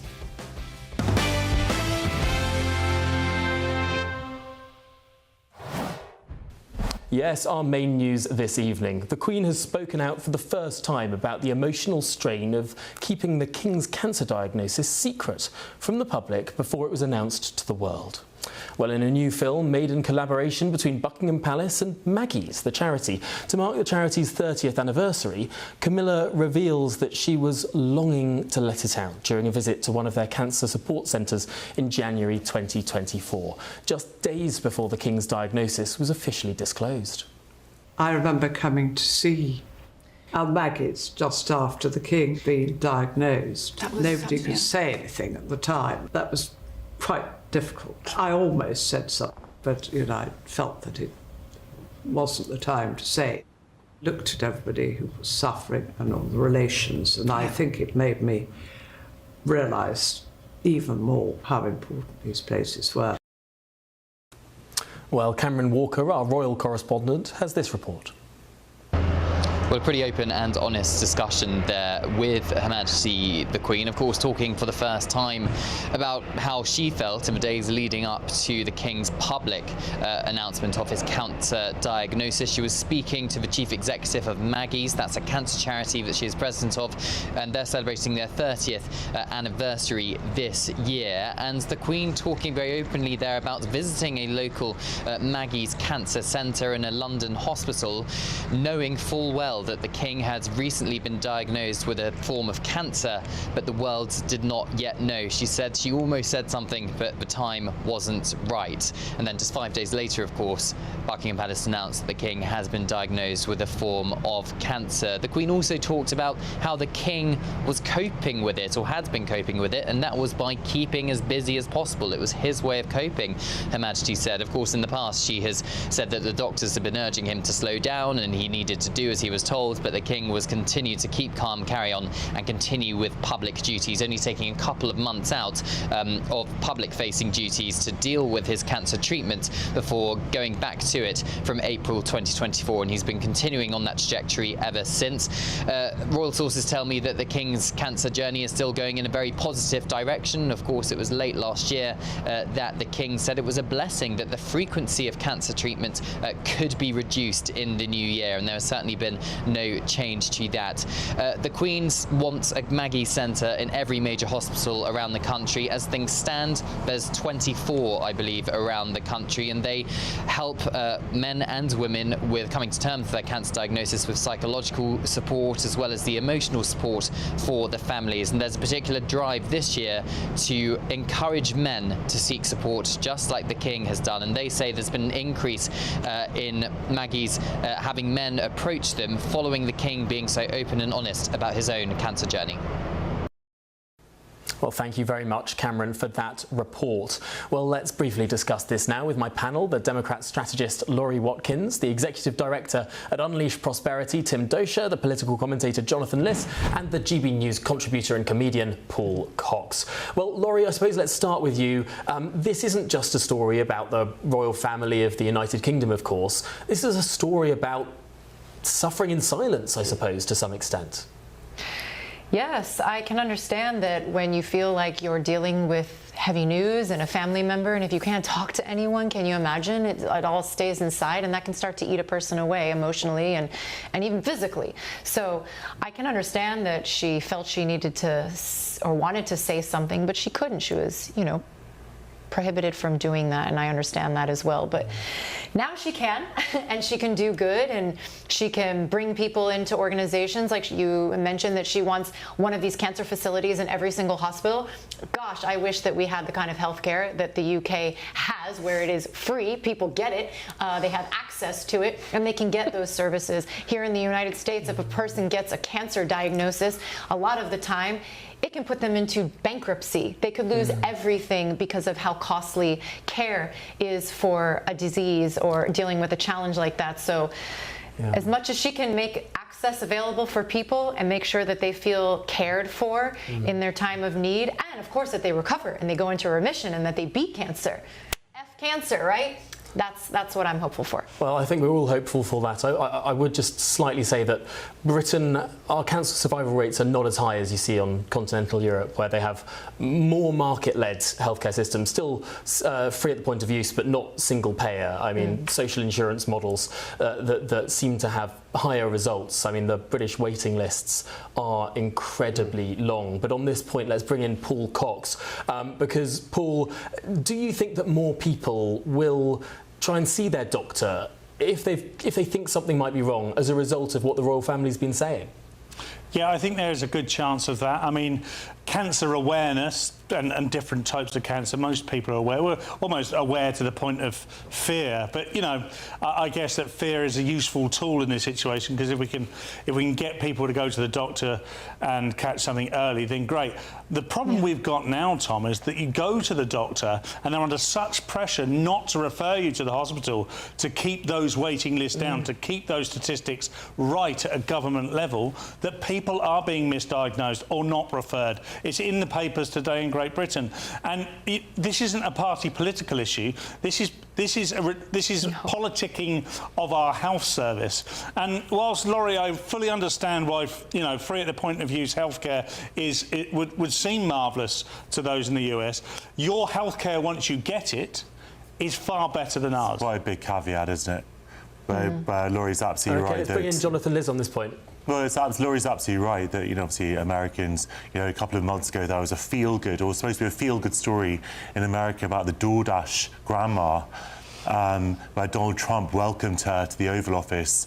This woman who was doing such a great thing because she was basically volunteering for our equivalent of Deliveroo or something to fund her husband's cancer care. And this is supposed to be a feel-good story. This is a nightmare dystopian vision to anyone in Britain. A horrible story, that someone, you know, a woman should have to come out of retirement to fund her husband's cancer care. Are you serious? That should send shivers down every British spine. That is the future that so many people on the right want for us, that they want an American-style healthcare system for us, where people should have to work themselves to the bone so their husbands don't drop dead of cancer. That is insane. That is unhinged. That is not civilization. It's nice to, you know, pile on America's horrible healthcare system. And by the way, I am not a fan of our healthcare system as it is right now. I think Obamacare destroyed our healthcare system. Premiums are up 139%. That's what happens thanks to the when loss of the government tax cuts by the Trump administration. That's what happens when big government gets involved. And here's the deal. And guess what, Tim? Donald Trump promised a new healthcare system in 2 weeks, and that was 10 years ago. And Hang on, Jonathan. If you go to the hospital here in America, you get seen. They put you on a payment plan, or most of the time what happens, they completely forgive it 100%. Now, I will say this also, Laurie, it's important to understand that America spends almost $1 trillion on health care for those who can't afford it. It's for elderly, it's for people who are poor on Medicaid, it's for everybody, it's for illegal immigrants if you're in California, New York, Boston, any sort of sanctuary city. So this is the most generous country when it comes to healthcare. In terms of healthcare results, it's not like Great Britain where they lost my test results. Women have to spend £1,000 when they have a baby. Okay, Tim. Great Britain lost my test results. NHS is not the ideal system. Okay, Tim, let's bring Laurie back on some of those points that you made, because, Laurie, it is true that the US government spends a lot of money on providing healthcare through Medicare and Medicaid to those that can't afford it. Of course, there are people who slip in the gaps, of course, but it does spend quite a lot of money on that. Yes, and there's also people that pay, like myself as a small business owner who is on the marketplace through Obamacare, who our tax subsidies just completely got eviscerated earlier this year for all Americans here in the United States. And I can just say mine, for example, alone, more than $5,000 more a year just for my personal self, and I'm a single insured person. And I just want to say, if you are over the age of 40 and you are a woman, go get your mammogram. I'm having mine on Friday. If you are a woman and you are over the age of 45, go get your colonoscopy. I just got that late last year. Please go get your screenings. If you are uninsured, find a way. As Tim's saying, it's all free, right? You should be able to go in the door. And if you live in San Francisco and you identify as a woman, you can get a free mammogram too there, even if you're biologically a male. But most people don't live in San Francisco, so your argument is weak. Well, this was, of course, started by Jonathan Liz, so let's come back to Jonathan. Ultimately, is it not the case that there are people in the United Kingdom who do have cancer, who, because the organisation known as NICE, that rations what kind of cancer drugs are available, that some of those people can't get treatment in the UK. Some do go crowdfunding to be flown out to the United States of America, where this kind of treatment is available, because the NHS won't fund it in Britain because it's too expensive. Look, I'm not going to say that obviously everything is perfect in Britain. Clearly, we have a lot to do with regards to cancer. I wouldn't say that's because of the NHS. Obviously, the NHS has budgetary pressures, and clearly it can't authorise every single drug for free universal use. And, you know, a lot of people in Britain do have private insurance, and they do have access to drugs, perhaps, that people in the NHS don't have. The system is not perfect, but I would much rather have a system like the NHS that guarantees universal healthcare to anyone who needs it at any time than a system in America where even if you were insured, you end up thousands of dollars out of pocket for the most basic procedures, and if you're not insured, you can end up completely bankrupt. Jonathan, having have to you sort of lived like under the United States system, healthcare system?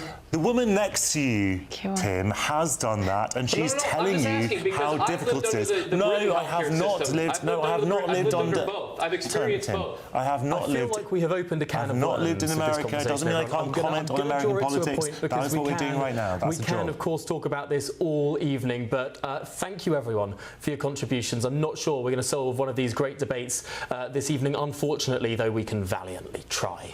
Well, still to come here on The Late Show Live. Lots.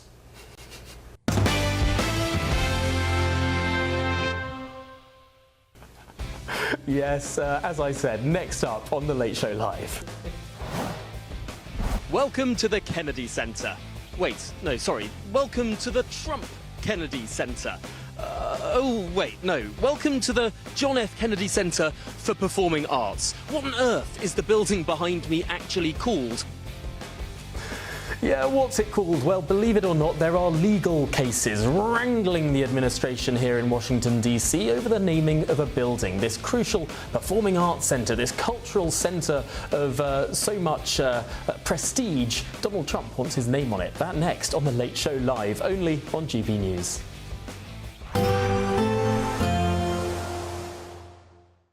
Expect warm spells with the odd rude interruption. Boxed Boilers sponsors the weather on GB News. Hi there, very good morning to you. Welcome to the latest update from the Met Office. A very different feel across the UK compared with summer so far. Some bright spells, yes, but also frequent heavy showers, and not just for northern parts of the UK. Some other areas across England and Wales where we desperately need rain have had a splash of rain overnight, not much, and there'll be further showers through the day today. So, yeah, with a cooler feel as well. It's a marked contrast compared with summer so far. But the most frequent showers always across Northern Ireland, Western Scotland, Northern England, where there'll be some hail and thunder, and it will feel notably cool with a brisk breeze. Further south, low to mid-20s. In any sunny spells, there will be some fleeting showers. Now, these are going to be very hit and miss. Some places will mostly avoid them and stay dry with sunny spells. Other areas will get a brief shower or two. Not enough to help the current situation, but better than nothing. Meanwhile, Northern Ireland, much of Scotland, plastered with showers, those showers pushing south into northern parts of England. The far north of Scotland, fewer showers. They're not quite as lively here, with cooler air all in all for Shetland as well as Orkney. Now, the showers in the northwest do tend to trickle southwards on Wednesday night into Thursday. As a result, I think we're likely to see more showers for England and Wales by the start of Thursday compared with much of today. Temperatures overnight a little bit fresher, especially towards the north, but still in the teens in many places, so not a cold night by any stretch of the imagination. And we start Thursday with very mixed weather across the country. Some areas seeing heavy rain. The heaviest rain, most likely northern England into parts of Wales, and then that will sink south through the day. Hail and thunder possible anywhere across England or Wales. And with these heavy showers, it's certainly going to be something we've not experienced a great deal of during the summer so far. Also, temperatures down a touch on today, so a notably cooler feel. Bye-bye. Expect warm spells with the odd rude interruption. Boxed Boilers sponsors the weather on GB News.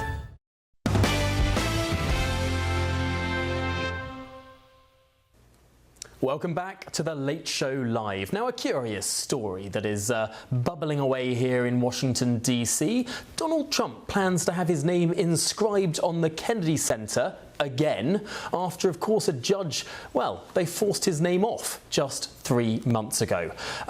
The new inscription would read, "Restored and renovated by President Donald J. Trump," because the courts banned him from saying Donald J. Trump alongside John F. Kennedy. Well, I'll explain it all with this little story I went there today to look at.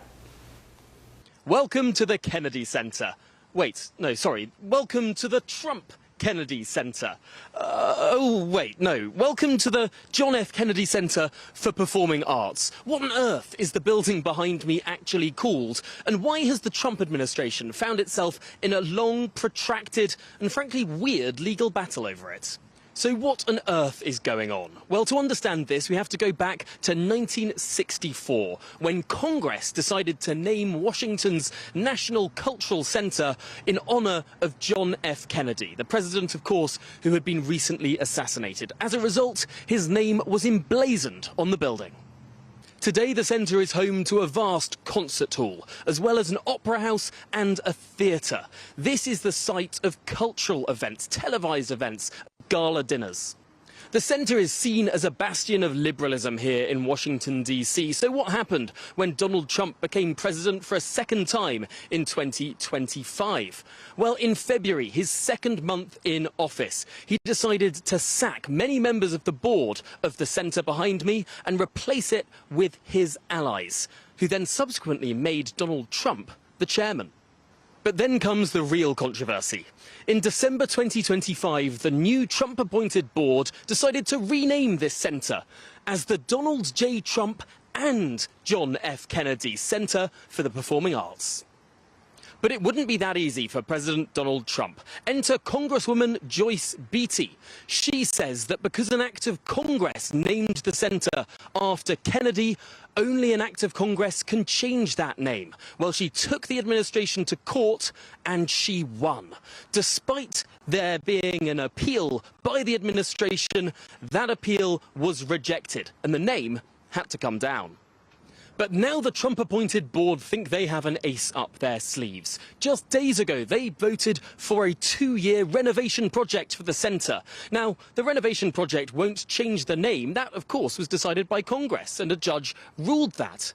But it does mean that they can add new words to the front of the building.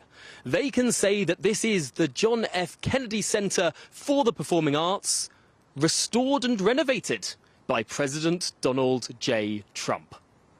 Critics of Donald Trump say that this change is still open to legal challenge. After all, the judge who wiped his name off the building in the first place said that no name other than JFK can be memorialized on the front portico.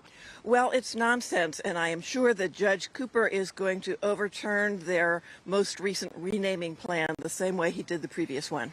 Well, fans of Mr. Trump might say that it's not a memorialization, it's just a fact that he's behind this 2-year renovation project. Still others might say there's another president's name that's on the front of this building. After all, the Eisenhower Theatre is right there. Tom Harwood, GB News, reporting from the Trump, no, the Kennedy, no, the Trump, oh, forget it. What a ridiculous story. Well, let's try and dissect it now with my panel of the Democrat strategist Laurie Watkins, the executive director at Unleash Prosperity, Tim Dosha, the political commentator Jonathan Liz, and the GB News contributor and comedian Paul Cox. Tim, why is Donald Trump so obsessed with putting his name on this building? Because Donald Trump understands that this building is a monument to elitist, left-wing people who have had their way here in Washington, D.C. since this building was built. It's drafty. It is not lit very well. It is not the treasured monument that is referred to by people on the left. And Trump is basically coming in and saying, we could make it better. And guess what? He's absolutely right. If the naming thing gets you upset, I think that you're probably more in line with the culture of the Soviet Union, where they had many Kennedy centers in every city center in every single city throughout the Soviet Union. It's a government theater, folks. It's really not that big of a deal. President Trump's just trying to make it better, and everybody's just standing in the way of it. That's all it is. Laurie Watkins, I could see out of the corner of my eye your reaction to some of that. Because this guy always makes it about left and right in his... Anyway. My feeling is this. To put Donald J. Trump anywhere on that building, has as much historical significance. You might as well just write Donald J. Trump was here on the bathroom wall. That's about as much significant historical recognition that I would get it. He'd probably take that, actually. It would at least be his name. On Paul Cox, is this story so ridiculous it's just worthy of a comedian's take? Yeah, a little bit. I mean, I've really loved your film, Tom. You stood in about 17 different places around that building. I don't think anyone's ever seen that building quite the way you have. Bravo. Excellent little film, Tom. I thoroughly enjoyed that. Look, this is possibly one of the most Donald Trump-esque things that we've talked about on this show. You know, he's essentially taking a building named after another president and saying, I want it named after me, which I'm here for. I absolutely love it. By the way. I think it's wonderful. I think that he's so irreverent about these things, Donald Trump. I like it because it's just like, I'm glad I'm on my side of the argument. If I wasn't on my side of the argument, if I was Jonathan Liss or if I was Laurie, I'd be pulling my hair out at Donald Trump because he can really get under your skin by doing very simple things. Paul, I've heard Jonathan, what you say about Donald Trump when the cameras are off. Do me a favour. I call him Daddy. Paul, the thing you can say about me, Paul, is I say the same thing on camera as I say off it, which is not the same that can be said for everybody. Anyway, yes, is it a troll? Yes, of course it is. And I would have so much more respect for people like Tim, for people like Paul, dare I say, even though I love him dearly, if they could just acknowledge that this guy is the biggest weirdo who ever lived. What kind of man, what kind of human being puts his name on another man's memorial? It is insane. It is the biggest loser behaviour in the entire world. I can understand why people are drawn to the racism. I can understand why people are drawn to the fascism. I can even understand why some people like the corruption. But this is insane loser behaviour. He wants his photograph on every monument. He wants his ballroom. People like Maggie Haberman and Jonathan Swan have identified that all he thinks about are legacy projects, vanity projects. He literally wants to put his he's literally put his face on the US passport, completely unprecedented. He's put his face on a new US coin, unprecedented. He wants to put his face on a US banknote. This is why do people like this? Why do people support this? This is so embarrassing. I want to explain President Trump's thinking to you. I already know what it is. It's predictable. Why should the federal government, why should taxpayers be funding an elitist place where tickets are subsidized? Why does Trump have to have his name on it? Hang on.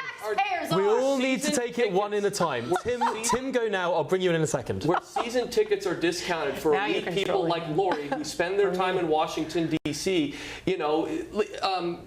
taking advantage of people out in the Netherlands who don't have. Advantage? This is President Trump saying, look, if you are going to be spending taxpayer dollars on this, at least make it nice. At least make it something that America can be proud of. Why does he have to have his name on it? Why can't he just do it out of the goodness? Why can't he? No, this is important. Why can't he do it out of the goodness of his own heart, of a civic spirit, without putting his name on it? You don't have an answer for that.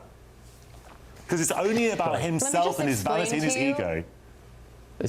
Sorry, Jonathan, I'm bringing in Laurie now. Explain to folks that don't understand, and I'm going to give you facts. And what a hypocritical thing for Tim to say by saying it's an elitist place, but the point is Donald Trump wants to put his name on this elitist place, right? Oh, and taxpayer dollars pay for it, Tim?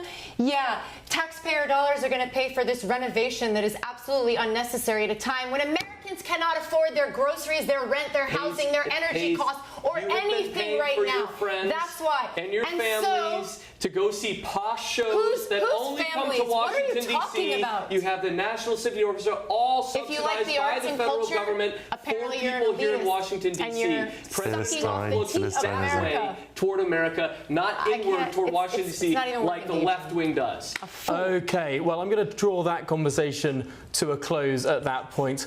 I thought it might be a little bit lighter than that, to be honest. But why does he have a problem with the Dutch? That's what I want to know. What's wrong with the Netherlands? There we go. Let's move on now, because Katie Piper has declared that she has fundamentally opposed locking up women, arguing instead for rehabilitative approaches. So arguing that prisons should be abolished, but only for one of the genders. Well, the TV star stated that overall, I don't believe in the incarceration of women. I believe in rehabilitation in other programs to support and empower women, to get them well again mentally and physically.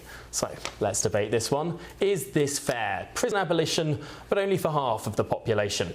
Well, with me now is the panel panel of Democratic strategist Laurie Watkins, Executive Director at Unleash Prosperity Tim Dosha, political commentator Jonathan Liz, and GB News contributor and comedian Paul Cox. Paul, you didn't get as much of a say as everyone else at the last point, so I'm going to bring you in first. What do you make of this? This is... Look, I've argued on this channel that Lucy Connolly shouldn't have been jailed. So there is an argument that that was one of the most ridiculous jailings of a woman in recent history. We keep hearing about equality. Everything's forced equality of outcome. If you're going to force everything that way, you're going to have to send women to prison, or you're going to have to say that women are different to men. I mean, it can't be both. You can't have equality of outcome and women are different to men, because you're not treating everybody equally there. So whilst I understand what they're saying, and perhaps you could free up some prison spaces if you didn't send women to prison, most women that are in prison are there because it was unavoidable. Other than Lucy Connolly under Starmer's regime, most women don't go to prison unless they've committed 3 or 4. It was Starmer's regime. How can you say it wasn't Starmer's regime? He sent a woman to prison for tweets. He didn't do it. Let's not become Laurie and Tim. Let's not become Laurie and Tim. An independent court system. It would have happened under the Conservatives as well. Heaven's sake. Heaven's sake. Anyway, my point is, Tom, if we're going to have equality or we're not. The only female representative on the panel, a really important point. So firstly, let's all declare an interest. I am not a female, you are. What do you make of this suggestion? So I got these stories right as I was driving here, so I'm going to go with your headline and what I just heard. I guess a woman is saying that women should not be thrown in jail. That's the premise, right? No matter what they've done. Yeah, so on the face of it, I don't agree with that. I believe, yes, you can't be a hypocrite and say that women are equal and then give them preferential treatment if they committed crimes, if they've done something that is deserving of them to go to jail and they need to have consequences. Yes. But I was on your program last week and I heard a headline that we were discussing about people being taken out of jails because you don't have enough room, and letting people that have committed violent crimes because they don't have enough money to build more prisons, etc. So sounds like you have a pretty dire situation on your hands if these arguments are happening because you either don't have space or for gender equality, whatever. The people are like, oh no, you can commit a crime, you can do wrong by somebody and there's no consequences. No, I don't agree with that. This is a problem. If you grow your population by millions of people in a 15-year period, but you don't build net more than 400 extra prison spaces. Jonathan, Liz, what do you make of the logic behind this suggestion? Well, obviously, the logic is what you just identified, that we have sort of massive prison overcrowding. And actually, there's also a very legitimate argument that prison doesn't work.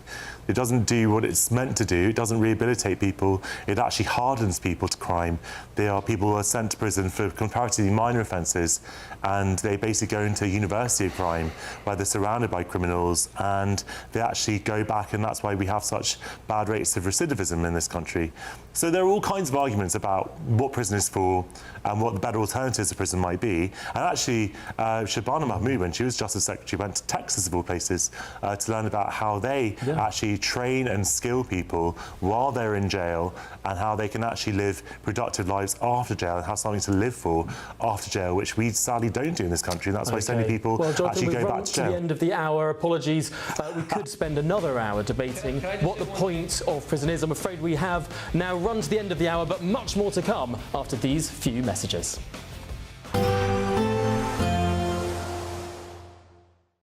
Today, clouds overhead. Total zen within. Boxed Solar sponsors the weather on GB News. Hi there, very good morning to you. Welcome to the latest update from the Met Office. A very different feel across the UK compared with summer so far. Some bright spells, yes, but also frequent heavy showers, and not just for northern parts of the UK. Some other areas across England and Wales where we desperately need rain have had a splash of rain overnight, not much, and there'll be further showers through the day today. So, yeah, with a cooler feel as well. It's a marked contrast compared with summer so far. But the most frequent showers always across Northern Ireland, Western Scotland, Northern England, where there'll be some hail and thunder and it will feel notably cool with a brisk breeze. Further south, low to mid-20s. In any sunny spells, there will be some fleeting showers. Now, these are going to be very hit and miss. Some places will mostly avoid them and stay dry with sunny spells. Other areas will get a brief shower or two. Not enough to help the current situation, but better than nothing. Meanwhile, Northern Ireland, much of Scotland, plastered with showers, those showers pushing south into northern parts of England. The far north of Scotland, fewer showers. They're not quite as lively here, with cooler air all in all for Shetland as well as Orkney. Now, the showers in the northwest do tend to trickle southwards on Wednesday night into Thursday. As a result, I think we're likely to see more showers for England and Wales by the start of Thursday compared with much of today.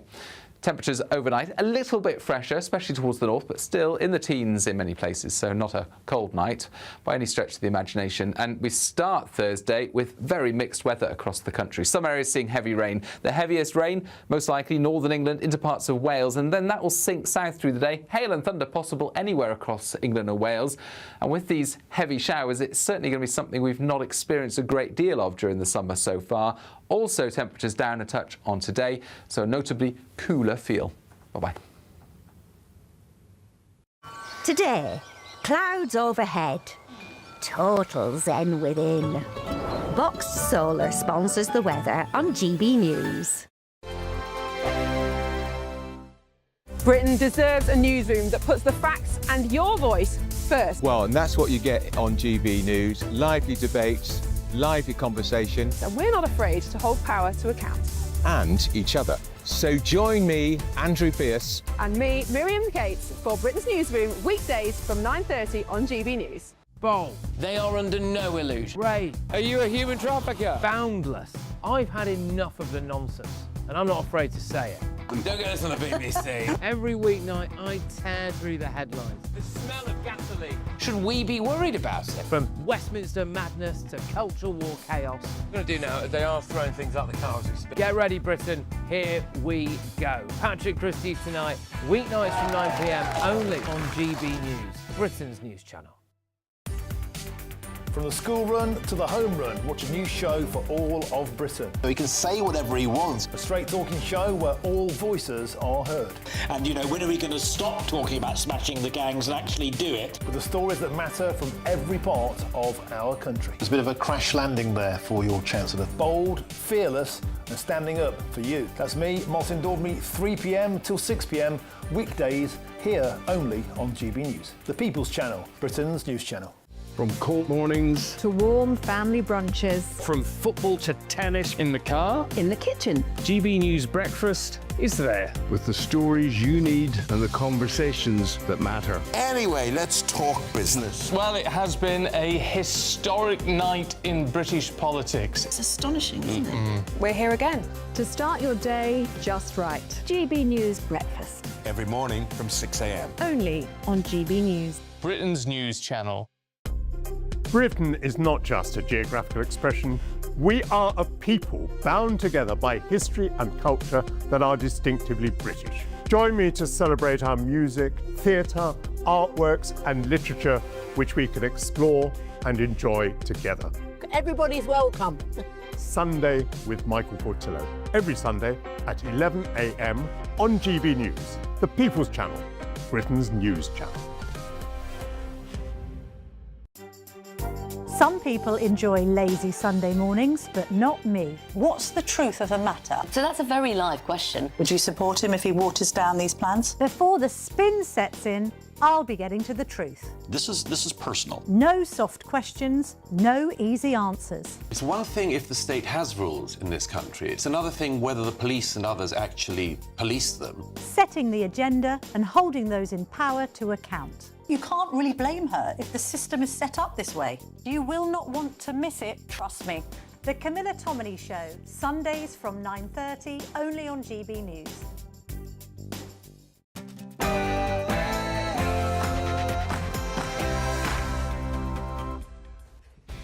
Welcome back to the Late Show Live. Yes, live from Washington, D.C., this is GB News with the stories shaping Britain and America.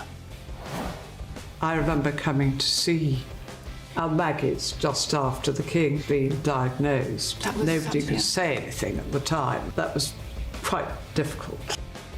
Breaking tonight, the Queen has spoken for the first time about the emotional strain of keeping the King's cancer diagnosis a secret from the public before it was announced to the world, of course. Plus, now I will soon go through that door behind me and issue my first instruction to end rough sleeping in our country. yes, the Prime Minister has announced his plan to end rough sleeping to offer every homeless person a bed by Christmas. Well, we'll be discussing whether this is achievable. Can Britain solve this crisis? Also, you can't nationalise whilst you're shutting down the North Sea. You can't have AI whilst Ed Miliband's making your electricity more and more expensive. yes, the Conservative Party will tomorrow make the case for ditching net zero, arguing Britain should put cheaper electricity first and let consumer choice be king. And yes, perhaps my favourite story of the day. SpaceX have achieved the impossible. One of their rockets didn't blow up. No, in all seriousness, they have successfully guided Starship to a location just off the coast of Christmas Islands. The pictures are incredible. Well, I'm Tom Harwood, and this is The Late Show Live.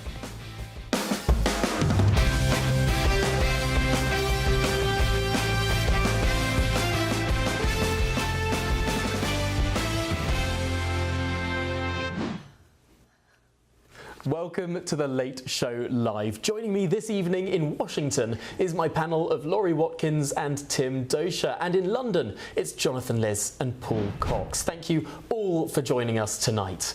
Well, the Prime Minister has announced his plan to offer every rough sleeper a bed in a bid to get thousands of people off the streets in time for Christmas. Well, the latest annual national statistics published by the government in February estimated that there were 4,793 people sleeping rough on any single night in autumn in 2025 in England. An incredibly specific number, although of course it accounts for an average. This was a new record high and the fourth annual increase in a row. So can Andy Burnham follow through on tackling the issue that he spoke about first as he walked into number 10 Downing Street? Well, with me now is my panel of Democrat strategist Laurie Watkins, Executive Director at Unleash Prosperity Tim Dosha, political commentator Jonathan Liz, and GB News contributor and comedian Paul Cox. Jonathan, let's start with you on this one. Andy Burnham has promised to end rough sleeping, but today's announcement seems to be making that stretch target a little bit more stretched by Christmas. It's certainly ambitious. I mean, I'm actually surprised it's as low as 5,000 people. Nice. I mean, if you walk around London, you'll see people sleeping rough all over the place. So I find it very, very strange that there are only 5,000. I mean, I'm glad there are only 5,000, but you know, if you extrapolate from a city of London size elsewhere in the country, I'd have thought it would be, you know, in the tens of thousands, if not more. But look, the point is that we did manage to do this once before, at the start of the pandemic. Magically, it was when there was a public health imperative, people were housed in hotels and other places. Obviously, those hotels weren't being used by other people, so that was an easier way of doing it. But it was possible, and there was political will to do it. And that was done. So obviously I would like to see the Prime Minister's working. I think it's a very, very laudable aim. And homelessness has been very low down the list of political priorities in this country for a long time. Jeremy Corbyn was the last major political leader who sort of talked about it with any seriousness. And so I'm really glad that Burnham is at least putting it up the list of political sort of activities, and I very much wish him well in the endeavour. But it certainly does seem like an ambitious task, an ambitious timeline. But again, I will wait to see how the government plans to implement it. Jonathan, I'm glad that you raised the everyone in policy from 2020, because I was there on Downing Street when Andy Burnham, the day that he was becoming Prime Minister, and he gave that speech saying he wants to end homelessness. And then I scurried down to Parliament to interview Robert Jenrick, of course now the Treasury spokesman for the Reform Party, but during the Boris Johnson ministry, he was the Housing Minister. He was the guy that was responsible for the everyone in policy. And what was really remarkable about that policy is that it did literally mean everyone in. A bed was found for every single homeless person, whether they were a citizen, whether they were an illegal migrant, whoever they were told there is a bed for you, we will put you there.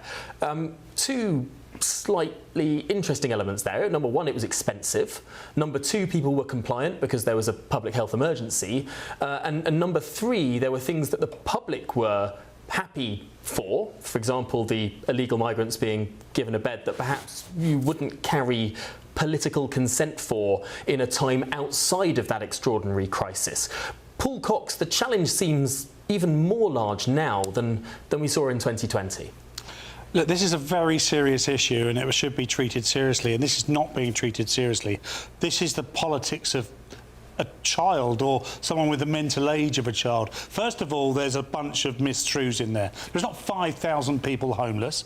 We were told just recently there were 7,000 ex-veterans homeless. So that's 2,000 more, and that's just veterans. And by the way, they should be top of the list when this does happen. Also, it's caveated heavily, incredibly heavily. Every homeless person will be offered a bed. What if they refuse it? OK. Then we haven't met it. Oh, but they didn't take it. Well, that's not fixing the problem. And you were right about the pandemic. Well, we don't want another pandemic to fix the issue. There's so many things about this that mean it's unachievable, it won't be achieved, but when it's not achieved, they can go, oh, well, we tried. And that is not serious politics. Laurie, it seems strange that the government is sort of holding itself up as a hostage to fortune, because I suppose the average voter will look at the headline and not the small print of the policy, which is not give a bed, but offer a bed. We were discussing that before we even went on the air about clarifying what the headline meant and what the proposed policy was. Look, Christmas time, it's cold, right? The same way that it is here where we live, and that's what I am concerned about. People that are in frigid conditions around winter, or during winter, excuse me, around the holidays. To me, it doesn't matter if it's Christmas, if it's whatever time of year. People should be safe, they should be in a warm place, and they should be out of harm's way. And there are a lot of people, including veterans, who don't want to go into shelters, who don't want to have support. They want to be out on the street, and that is their choice. So I agree that you are going to have a population that is going to refuse and say, I don't need that, and they should have that choice, even if people don't like seeing them on the streets. And as long as they're not making it unsafe or taking up private property, etc., then I don't know what you can really do about it. You can't force people unless you throw them in jail, but y'all don't have enough jails to throw anyone in prison, so or to do anything like that. So that's not going to be the answer here. But I want to see people in safe conditions that are open and no judgment, and if someone wants to come in, that they can come in, they can get a meal, that they can be treated with dignity. That's what I care about. And if they can accomplish that, win. Tim, do you think that there's a lot of truth in that there are going to be a lot of people who might be offered a bed but don't want it? There's so much around homelessness that's not simply people not able to afford a home. It involves drug abuse, it involves mental health problems, it involves so many different complicated factors that perhaps the government hasn't thought through. Well, do you want a bed or do you not want a bed? That's the question. I mean, because if you want a bed, there are beds available. The question is do you want to leave your drugs out, as you mentioned? Do you want to come in and sober up? Do you want to do your... I hate to say it, but I mean, being on the street is very, very rough. And if you bring that inside of a homeless shelter, which of course is typically a government-sponsored building, you can't just wheel and deal inside of there for order and safety of everybody else in there. You know, you can't light up a crack pipe inside and light the entire building on fire, putting everybody else at risk. This is, so whether you choose it or not, Paul says that you may not choose it, whether you choose addiction and that keeps you out, or whether you just choose not to go, yes, this is a problem, and it's going to be a, you know, a situation that Great Britain's going to have to deal with if they don't get all 5,000 to 7,000 to however many people inside it by Christmas. Let's bring Laurie back in now. I just want to state for the record that not every person that is in a crisis where they are unhoused, that they are on drugs or addicted to substances, Tim. A lot of people have mental health issues, and I specifically say schizophrenia. They can't be around other people. To be around, like sitting in this environment, they can't handle that. Can I follow up on that? Because I think you're... Hang on, Tim, just hold your horses for 1 second. Tim, what I'm saying. Tim, I know. What I'm saying is there are hold your horses. Outside of homeless shelters. Tim, hold your horses for safety of other people. No, I completely. You cannot. You have to be vetted in order to come in, and a lot of people don't want to be vetted to come in. That's what I'm saying. I'm not saying that everybody is. I never said that, Laurie. Okay. Back to Laurie now. And I didn't say that you said every person. It's the way you speak about people with such disrespect and lump them into categories as if you know, as if you've ever slept on the street or done a study or slept in your car in a parking lot. I bet you haven't. I have. Yeah. So, yeah. But I do serve in homeless shelters, and I do talk to the people who run them, and I do understand the problems that they tell me that they have. I don't need to sleep in one to understand that. My point that I was trying to make before I was rudely interrupted was to say that there are people that are in situations that you might not recognize, that you might not understand, that you might not have ever seen in your life. And you know what? I agree. I'm glad that you haven't. But there are people that are struggling, that they don't even have an address to be able to receive anything, support from the government, or even to go find a job, etc. These are very critical times for people, and what I am seeing here in the United States, especially right now, there are people who have lost a job and they didn't have any savings, and they are living in their car right now, and they are 1 month away from having to go into a shelter. So these are not all people that choose this kind of life. A lot of people have been forced into it. Thank God they have a shelter to go to. Based on systems of government. Thank God they have shelters to go to, for sure. Yes. It's a very, very wonderful thing that we have shelters to send people who don't have another option for them. I don't know why, come on. And I hope that they choose to abide by the rules for the safety of everybody else. That's my entire point. Okay, we're going to jump to London now, because, Jonathan, there is a legitimate point here, I suppose, that there will be some of these people, not all of these people, with very, very complex needs, and that's going to be a huge, huge challenge. Of course. But political challenges are precisely that, challenges. And it's the job of politicians to find solutions to very, very difficult challenges. And I think that for a long time, homelessness has sort of been a political choice because politicians have chosen not to deal with it. Now, it's not an inevitability that people have to be homeless. Certainly, there are some people who may be offered beds who won't accept them. People will technically have the right to be homeless if they want to be. The point is that most people don't want to be, and most people actually do want to have a better standard of living. They do want to be housed. They do want to have a chance at a meaningful life, just like we all do. And those people need to be given a level of assistance and help that has so far not been offered by the British state, because frankly, it hasn't been a vote winner. It hasn't been deemed to be important enough. And that is why, even if it doesn't happen, I'm still glad that Burnham has raised the profile of it. I very much hope that substance will follow. But even the fact that the Prime Minister is talking about it is a step in the right direction. Paul Cox. Even if it doesn't happen, that's not the sort of politics I want. I don't want that at all. By the way, the government have valued this at $442 million to solve the problem. That isn't going to touch the sides. It is unfunded. We don't know where that's coming from. So at the moment, we've got to, even if it doesn't happen, this isn't going to happen. It's a ridiculous thing to say, and it's a serious problem. We can fix the problem, but if people take it seriously only. It's a really, really important point. I want to now turn to what some GB News viewers and listeners are saying, because for the whole of the programme, I have been promising that we will get to your GB views. So thank you to everyone on my panel. But now, some time for the most important people, arguably, on this programme, which is you at home, staying up at 14 minutes past 2 in the morning. I thank you and I appreciate you. And we're going to turn to what some of you are saying now. Glynis writes in to say, shelters are good for some, but not for others. There should be a mixture of shelters and homeless pods so that they have a choice.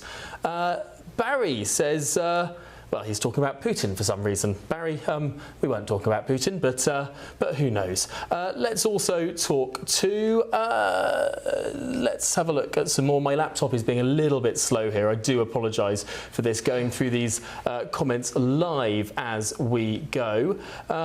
Let's have a little look. Audience participation used to be one of the reasons I watched The Late Show. Well, Paul, here is your audience participation, and I hope that you'll write in some more comments and we'll get to you now. Here we go. There's been a lot of comments about this particular story and many others. What I'm going to say at this point is please do get your comments specifically on homelessness and that debate in, and we'll get to some more of them later in the programme. We will make time for you here on The Late Show Live. Of course, that matters hugely to all of us here.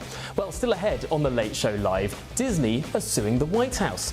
They say they are being unfairly treated and by regulators due to their politics. Is the Trump administration reacting or indeed respecting their free speech? We'll debate that next. This is The Late Show Live, only on GB News.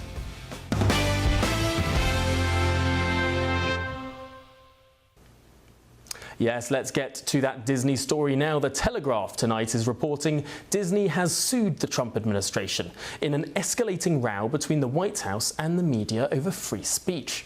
The media giant and its ABC division have filed a lawsuit accusing Donald Trump's media regulator of waging a retaliatory campaign against the broadcaster because it disagrees with its output. Well, the Federal Communications Commission ordered Disney in April to begin the renewal process for its television broadcast licenses ahead of schedule. Officials have been carrying out a long-running review of diversity, equity and inclusion, DEI, policies at Disney. So, is Disney right to accuse the Trump administration of attacking their free speech? With me is my panel of Democrat strategist Laurie Watkins, Executive Director at Unleash Prosperity Tim Dosha, political commentator Jonathan Liss, and GB News contributor and comedian Paul Cox. Paul, is this just a normal sort of licence review, or is there something darker going on here? No, I think that there is a ideological disconnect between Trump and Disney. We've seen Disney become more and more woke, genuinely for the want of a better word, because of that reaction. But there's no better word to describe what Disney have become. So many better words, Paul. Okay. I use my words, you use yours, and I can't even speak. My free speech isn't even coming to me. We've noticed, mate. Anyway, I'm trying a serious point here. There is an ideological disconnect between the two. That's what we're seeing playing out. We're not getting anywhere as a result. One is tit for tat. I want to see better Disney movies. We all grew up on movies. They are rubbish, is my point, Tom. I don't know. I think I like quite a lot of Disney films growing up. Although growing up I did, said this Tom. Before on GB News, it might come as a. You didn't grow up at the same time, mate. No, we didn't grow up at the same time. That's true. That is true. But when I grew up, Disney films were good. Paul, you never grew up. That's the problem. Right. The boy who didn't grow up. Oh well. Okay, Jonathan, you've been expressing. I think we know what you think about what Paul just said, but articulate it now. Well, look, we know that the biggest lie, Trump tells lies every single minute of the day, but one of the biggest lies ever told is that he's the free speech president. He has tried ruthlessly to clamp down on all opponents, all dissent, since he came to office. He's tried to get presenters kicked off TV shows. He's taken multiple media companies to court for coverage that he doesn't like. And this is just yet another example of that. The idea that sort of Disney is woke, and therefore Trump has every right to kind of, sort of curtail its activities, is just absolutely preposterous, and I wish them well with their lawsuit. Why don't you like him, Jonathan? Deny that they're trying I'm sure to they would. They deny everything that's true, activities. Tom. That means nothing. What they deny. We should rename Disney something like Trumpney or something. I think that would be better. Yes, we should rename everything Trump. Right. Yeah. Yeah, the Trump Disney Corporation. Give a moment of silence for that particular joke, JFK. I think. Asterisk sued by Trump, so he gets recognition. Oh, there you go, there you go. Well, OK, let's get some... why don't we bring Tim in on this point? Because Tim, is the Trump administration pro-free speech or anti-free speech on this? Look, bottom line, I'm kind of mixed on this one. I believe in free speech. I think it's very, very valuable.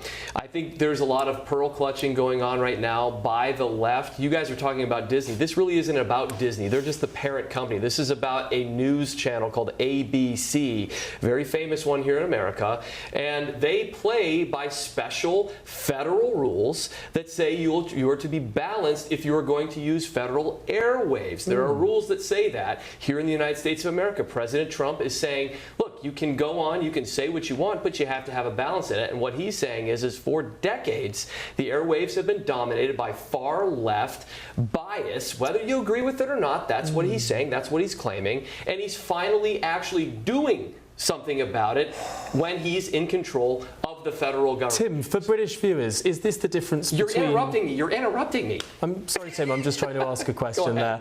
Is this the difference between cable and non-cable and those sort of legacy broadcasters then, that cable TV can be much more opinionated, whereas CBS and NBC can't? Cable TV doesn't use FCC bandwidth. I mean, I can get into a whole treatise on what that means, but basically it's just the airwaves that are controlled by the federal government in which these stations lease from the federal government. Sounds like socialism to me, mate. To put their product on there. And so, look, I didn't say I like it. I'm just saying that's how it is. And who else is going to regulate invincible things or invisible things like airwaves? So that's basically the argument for it. Okay. And there are laws that have been passed by Congress that people that use those airwaves are to adhere to. So whether you like it or not, that's what President Trump is doing. I'm not so sure where I fall on this. I do think, though, this is a great opportunity to talk about why GB News is an important thing, because it provides a balance in Great Britain. Finally, there is a balance to stand up to Sky News, stand up to BBC, to stand up for another viewpoint, and that is exactly what President Trump, the point he's trying to make here. Okay, there's balance in all British programming by law. Sorry, Jonathan, we'll come back to you in a second. Laurie, what do you make to that specific point that there should be on these big legacy broadcasters who use the airwaves rather than on cable, that there are duties to be balanced? I think that Tim's argument is a load of garbage because Donald Trump sued ABC and tried to get Jimmy Kimmel fired, and we all saw how that turned out for him. More popular than ever. America stood behind him, and the world stood behind him because they were like, WTF, if this could happen in America, where they have freedom of speech, the First Amendment, for God's sakes, then this could happen anywhere. And it's because Donald Trump, once again, his ego is bruised because he is like a petulant child. Tom, are you going to let her put words in my mouth? I said I wasn't... I didn't even say your name, dude. I didn't even say your name. Free speech. It's not about I'm going to try and allow you to speak sequentially. But if she's going to besmirch me... I never even spoke your name. I'm afraid we're all going to have to speak one by one. Otherwise, no one at home is going to be able to hear any of us. So I'm really, really trying to try and come to you and give you equal time, but there has been quite a lot of interruption today, so hopefully we can move past that. But ultimately, what I was going to say is he did not like the opening monologue that Jimmy Kimmel gave about the Epstein files and what was currently going on in Congress at the time, and Donald Trump retaliated against him. He's tried to do that with 60 Minutes and CBS. He's tried to do this in multiple different media conglomerates, networks, etc. He also put Carrie Lake in to the International Broadcasting Bureau, who got rid of Radio Free America. They got rid of all of the international broadcasting that was being aired around the world, telling about what was happening Funded by around the federal world, government. not just from the United States perspective.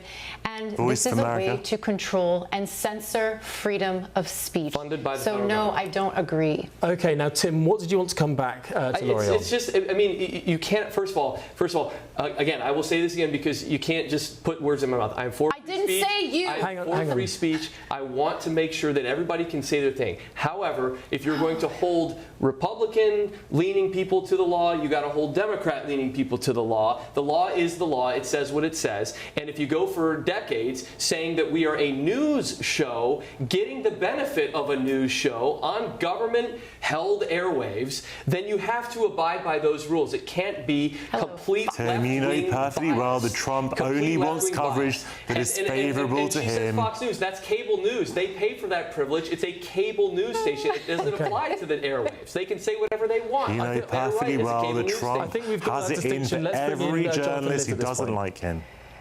Every journalist, Exactly. like, you know, Thank you only for yesterday he bringing upbraided a reporter in the Oval Another Office who's woman. just doing her job, who happened to work for CNN, and Trump humiliates her, saying, be quiet, be quiet. There's another time where he said, quiet, picky, you know, when he just, you're fake news, you're fake news. CNN, who has one of the best fact checkers in the business, Daniel Dale, who will go through every claim that Donald Trump makes and say, yes, this one was accurate, there's evidence for this one was inaccurate. The idea that CNN is peddling fake news is absolutely garbage. Trump just doesn't want opinions that he doesn't like, and he will try to curtail all speech that he is not in favour of. You know it perfectly well. Jonathan, if you're do you honest about it, think I'd that have so much more respect for you.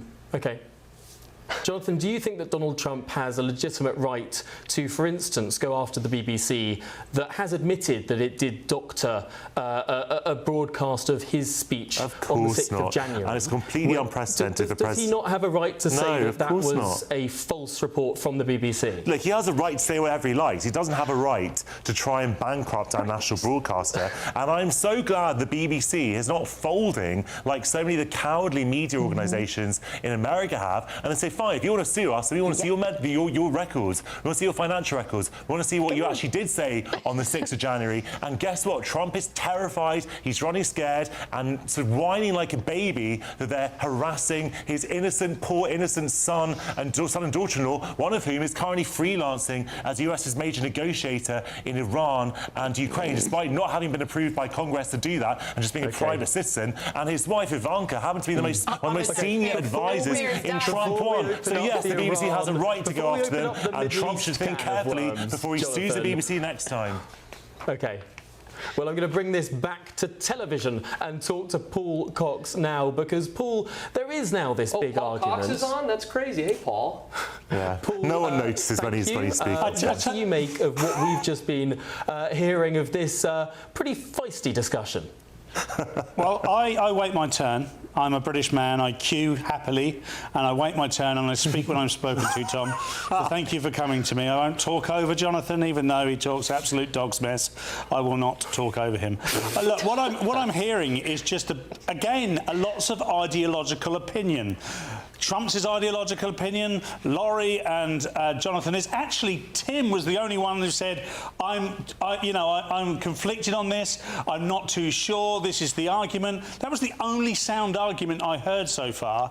Look, Donald Trump has every right to challenge anyone who screws him over, which the BBC have done, and so does anybody else. And CNN, by the way, the bastion of truth. CNN. Yes, CNN. CNN, yes, the bastion of truth. CNN, you heard me the first time. Okay, so, Laurie, you're laughing at that point, but ultimately, if someone tells a lie about you, or misrepresents what you say someone you see them for $10 billion tonight and cuts together two different bits, and cuts together two different bits of what you've said to make it sound like you said something else. Wouldn't you have a right to take that malicious actor to court? You can go back and replay everything that I said before I was interrupted, and I was not speaking to him. I was stating facts of giving your viewers a lowdown of what has happened here in the United States. Nothing I said was my opinion. I stated facts that he sued over this, over that, because this person said this and that, and this was the outcome. That's what I said. What? I didn't make up anything. Paul? What? Yeah, Paul. Tim's the only one that said I'm conflicted on this, and Laurie... Okay. I know, I get Laurie, don't listen to him. He's just a provocateur. He's actually perfectly reasonable off camera. Let's draw this one to a close. Thank you to my panel for going through all of that interesting programme. Well, lots more still to come, including the latest SpaceX. Is it a triumph or is it something else?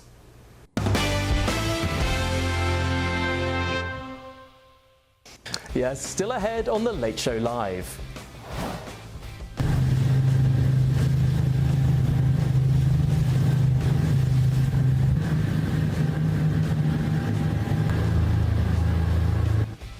I'll be speaking to Ryan Caton of NASA Spaceflight, the Bible for space fans everywhere, about Elon Musk's monumental recovery of a spaceship in the middle of the sea. Yes, this is a Starship that didn't blow up. This is The Late Show Live, only on GB News.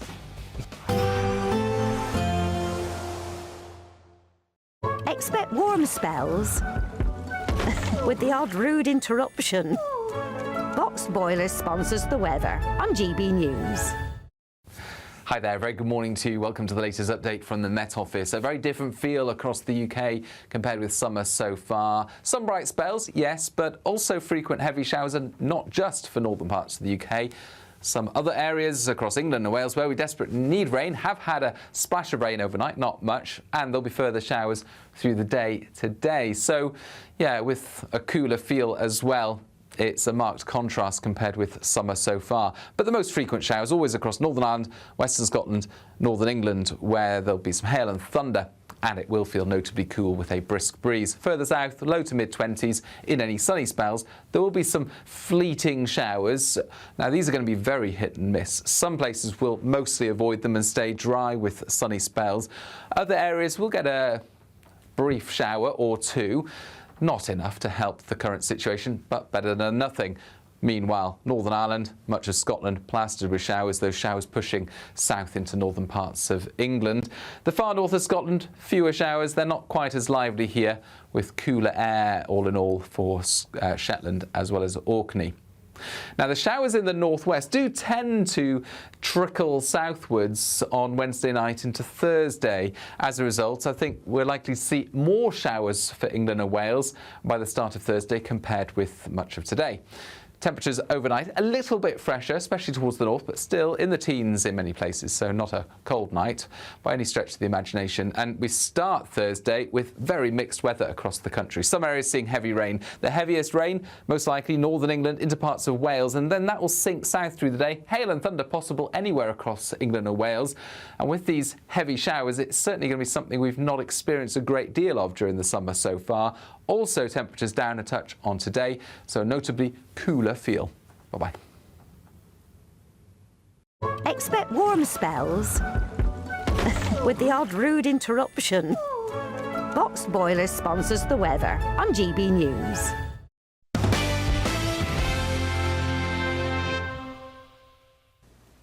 Welcome back to The Late Show Live, and thank you for getting in touch with all of your comments about tonight's show. I said that we'd get to more of those comments on homelessness and the government's promise to offer every homeless person a bed by Christmas. Peter says, do asylum seekers count as homeless? Is this a backdoor way for housing asylum seekers who'll get priority over the homeless? That's what Peter says. Daniel says, the homeless street living problem in California is massive, but big Liberal supporters who dislike Trump, such as Robert De Niro and chat show hosts, earn so very much that if they were to sacrifice even 1/10 of their income, they could house all of these street people for many years. Why does that not happen? Asks Daniel.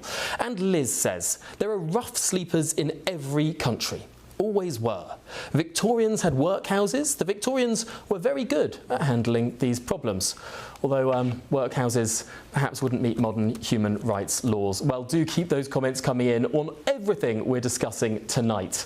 Now, let's talk some space. Yes, after 24 days at sea, SpaceX has successfully recovered its enormous test Starship, the 40th such ship it has designed. Most of the others, of course, blew up. Well, it's now recovered that Starship following that test flight. It's guided it all the way to the waters just off Christmas Island from the middle of the Pacific Ocean. Well, the 52-metre spacecraft survived its splashdown largely intact, left floating on the Indian Ocean like a giant whale. But getting it back has proved an enormous logistical challenge. At one stage, Elon Musk admitted the recovery was not looking good as the crews battled intensely rough seas and the sheer difficulty of how to move a spacecraft of this size. But today, Starship has finally reached Christmas Island, marking another major milestone in SpaceX's mission to make its rockets fully reusable.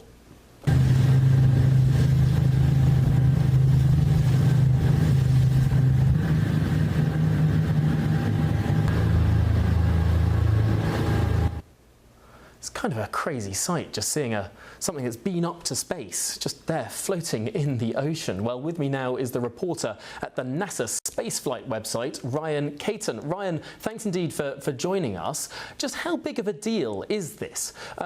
Frankly, that this Starship didn't blow up.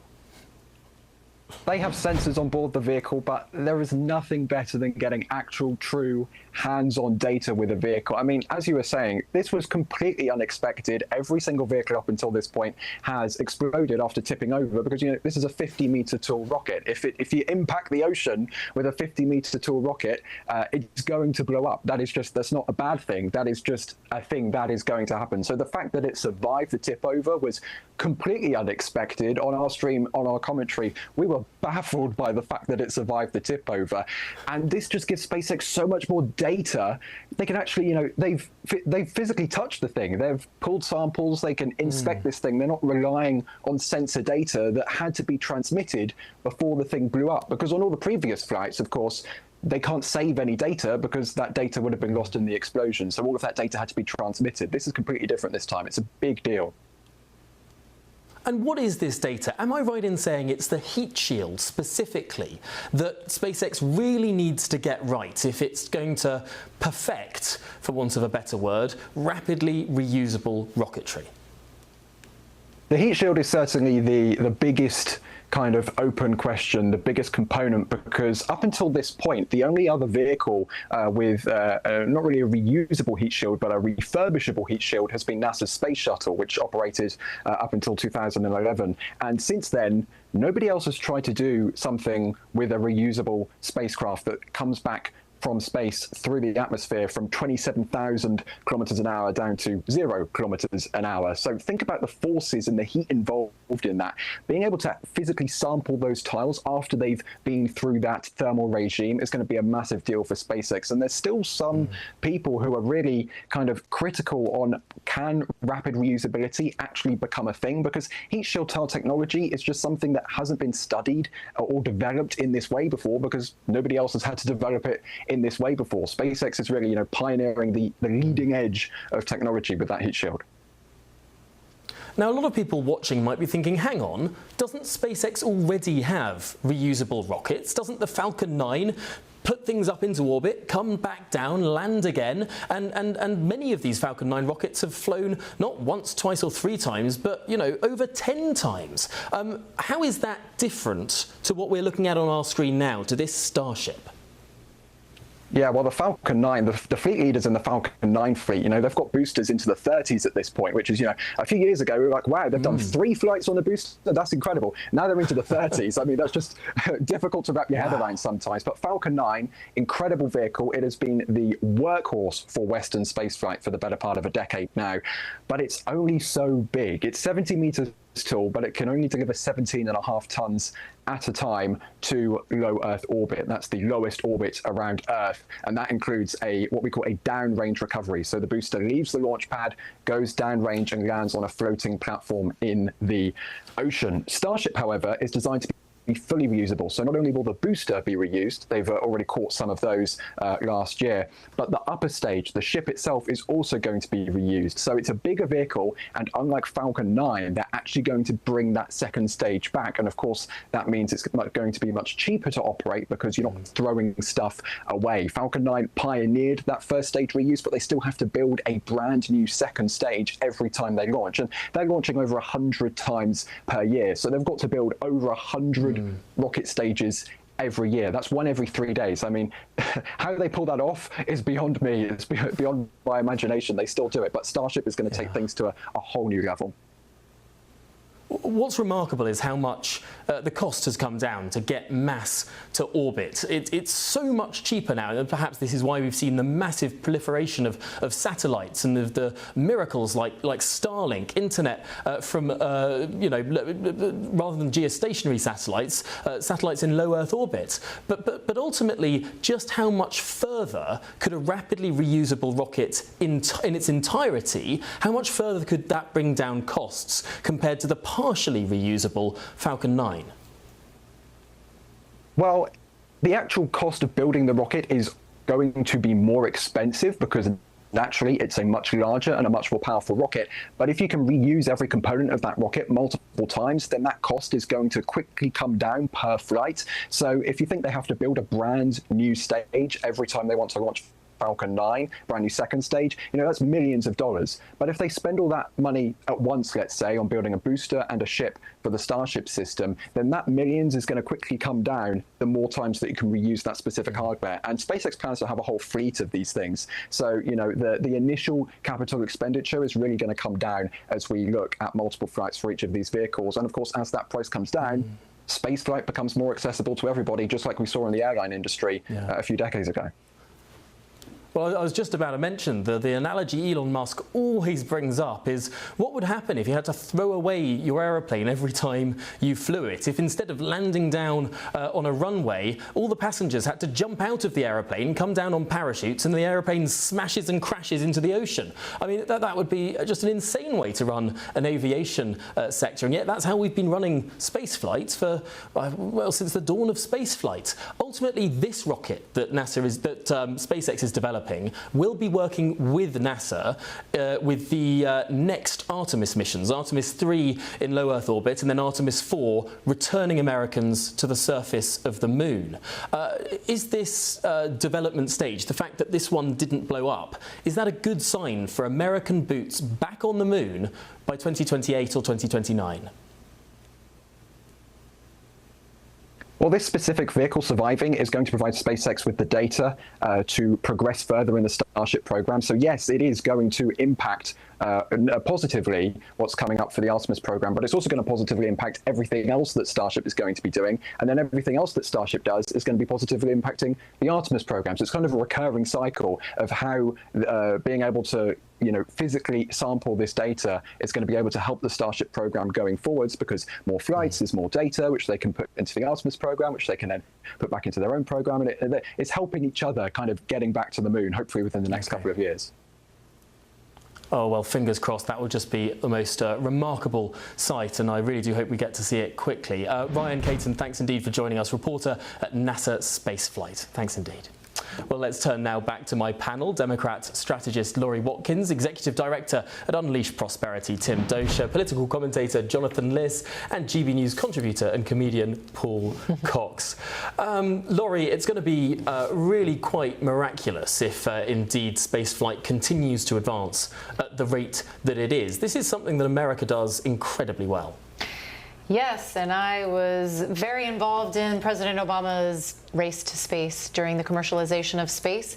And in 2012, when I was the policy director in Florida for the re-election campaign, he actually did better than in 2008 in the Space Coast region after the cancellation of Shuttle, because we were able to get buy-in locally from all of those people who had lost their jobs or were transitioning and getting them prepared and ready and the word is ready, making sure they were ready for the future and what that technology looked like, and putting people into those positions and getting them trained up very quickly. And also within Florida Institute of Technology, Embry-Riddle that's down there, that's just one area. Texas is also a big area of getting those universities to buy in. So they were on board with the curriculum to make sure that these individuals were going to be ready for game day. And I'm just really excited about what's happening. Elon Musk, he used to be very supportive. He used to be pretty close with the Obama administration, and he worked very well with us to get this accomplished. So this was a huge deal for the space race, for critical minerals, race to back to the moon, to Mars. And Elon also wants to inhabit and live on Mars and extract, critical minerals and water and things like that from there. So, hey. Yeah. Keep going. Well, Tim, it's a lot cheaper, that's for sure. Certainly is. Tim, I suppose this is something that is a moment of bipartisanship, because this policy of sort of, commercial operations working with NASA, it survived Republican and Democrat administrations, which has sort of flip-flopped over the last 2 decades. But we've now got to a point where America is dominant in space once more. Well, I think this is Elon Musk. I don't think this really has much to do with the vision of the federal government. I think this has everything to do with the vision of Elon Musk. And I think that the fact that we are moving satellites into space at a quicker pace than anybody else in the world, this is a smile that I have on my face, because China wants this very, very badly. They want this technology very badly. They don't have it. And now we're talking about data centers. If we could put data centers up in space, we solve many problems that we have that we're dealing with here on Earth. And so I do think that this really is the start of something great, and I think that's why SpaceX should be a large focus and should be lauded as a very, very incredible private sector accomplishment. Paul Cox, just to take a step back and look at some of those images that we were seeing, I can't help but stare at the majesty of the thing. I mean, the science is one thing, the economics is another, but the beauty of space is a really, really impressive thing. Yeah, this stuff does fascinate me, and God bless Elon Musk. There's not a lot to dislike about Elon Musk. He's a genius, he's inventing the future, and he winds up Jonathan Liss. For me, that is the trifactor I can really get behind. Lots of things immediately are fantastic about this. He put 20 new Starlink satellites into the sky, which is great. The future of the internet across the world is Starlink, because it won't rely on everything being static on Earth and all the problems that causes. Also opens the door to everything else. And the fact that he's slightly independent, as much as he possibly can, from governments, whether that be whoever, is brilliant also, because it's governments that will thwart this. It's not Elon Musk, it's governments that will thwart this, because they'll drag someone like Elon Musk down to their level. So long way to continue. Elon Musk literally worked for the government. Yeah, well, he has to, doesn't he? The point is he literally worked for the government. Okay. Laurie, you were keen to respond to something there. Yeah, I just need to push back for fact's sake that my colleague said that this is about Elon Musk, it's not about the federal government, and I'm so glad, I think that was Paul, who said about government contracts. Let me just educate your viewers here. Tesla has received $22.5 billion in government contracts, 400 contracts to be exact. SpaceX alone, $19.8 billion from the federal government, $3.8 billion just in 2024 alone, as well as, let's not forget about the Pentagon, contracts of $1.6 billion for the Space Force just awarded in July. So, sorry, Tim, this isn't just about Elon Musk. He's actually been propped up and would not be anywhere near successful. Okay, Tim, come in there. Jonathan, we will get to you, but Tim, come in. Yeah, well, look, I didn't say it wasn't about government grants. What I'm saying is they gave it to Elon Musk. He lobbied for it. He got it. Why? Because he has the technology and the vision to carry out something very, very important. I don't like government spending as much as, well, I don't know about Laurie, but I don't like government spending. But if it is going to get data centers up into space, and if it is going to help us beat China in something that they will use this against us because they are our primary adversary, I'm all for the government using money to do that. That's basic defense, Lori. So this isn't about, they didn't give it to NASA, Lori. They gave it to SpaceX. They gave it to Elon Musk. That's my point. Okay, Laurie, you will be able to come back, but I've been promising Jonathan for the last few moments. I made my point. Okay, Jonathan, no, just Laurie's absolutely right. I mean, no billionaire ever got to where they were without massive degrees of help, mostly from governments, and Elon Musk is no different. And you know, it's an extraordinary thing for Tim to say that he doesn't like government spending. I mean, how does he think that all the previous space explorations in the 1960s were funded? And indeed, sort of the roads that Americans currently use are the products to get here. Right, exactly. Therefore, that's government spending. And the Medicaid and Medicare that he was talking about before, that's government spending as well. Okay, fine. So defense and infrastructure. Right. Well, okay. Well, you just say you didn't like government spending, and I'm just pointing out areas of government spending that you do actually like. But Elon Musk, look, obviously, I don't like him at all. I'm not saying that he's, doesn't add some value in certain areas, and this may well be one of them. So I'll be generous as much as I can be, and say that if he's going to be benefiting mankind in some way, which, my God, he doesn't do very much, then I will support that particular venture. Okay, well, thank you everyone on the panel for that. Let's go and quickly look at some of the papers for tomorrow. Still ahead on The Late Show Live.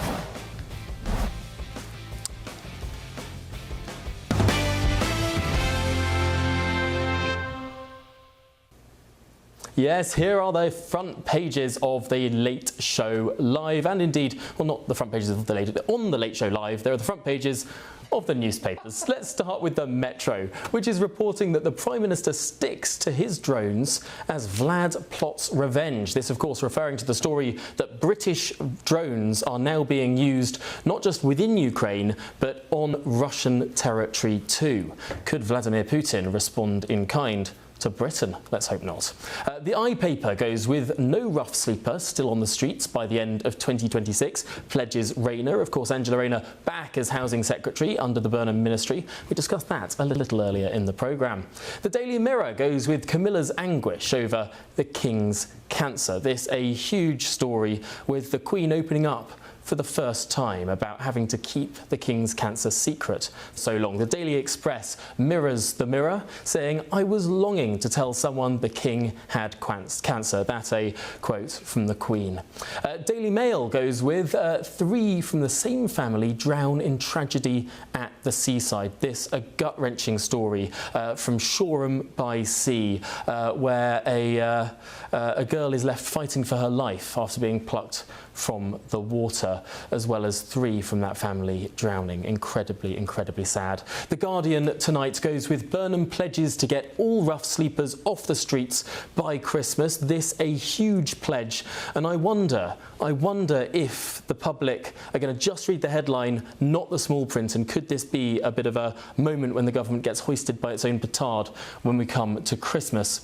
The Telegraph goes with, "I'm going to cope," King said of cancer. More from that remarkable story this evening about the royal family. Just some really gut-wrenching quotes coming out of both the King and the Queen. Well, the Times goes with power shifts, puts growth in the hands of Number 10 North. Yes, this is Andy Burnham pledging to wrench the responsibility for economic growth out of the Treasury and put it to his new Number 10 North, which is seemingly running its own sort of new economic department.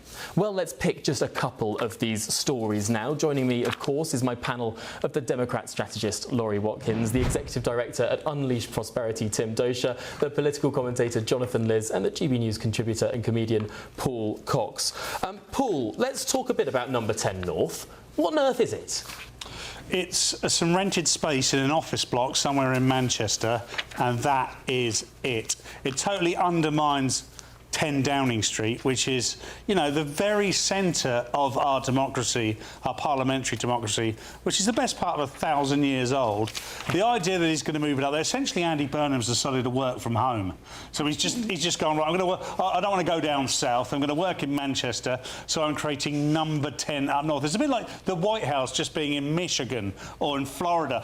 Mar-a-Lago, I guess, is where... I mean, yeah, that's literally where it could be. But I just do not see any benefit from it at all. Everything else could be achieved from one central location. It's not as if it's not as if our funding isn't devolved equally across the country. In fact, it's devolved more equally up north than it is in the south. I mean, everything. I mean, centralisation has been such a roaring less than a minute success. left on the programme, so Jonathan, we're going to give the last, I don't know, 40-odd seconds to you.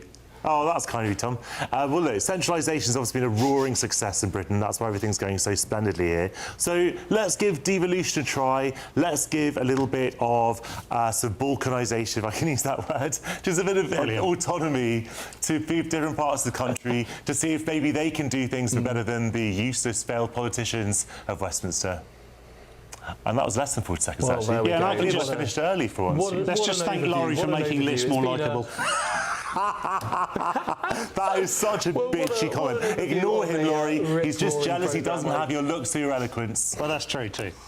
Yeah, Always there a we pleasure, go. Paul. There we go. Always a pleasure. Well, thank you all. Yes, and thank you to my panel. Thank you at home for spending your night with The Late Show Live this very evening. I appreciate all of your time and indeed your comments. And I am getting better, I think, at reading more of those out. We're going to have many more of your comments throughout the week, of course. Thank you to my panel of Laurie Watkins, of Tim Dosha, of Jonathan Liz and Paul Cox. And of course, I'll be back here at The Late Show Live tomorrow at midnight in the United Kingdom and 7 p.m. on the eastern coast of the United States. See you then.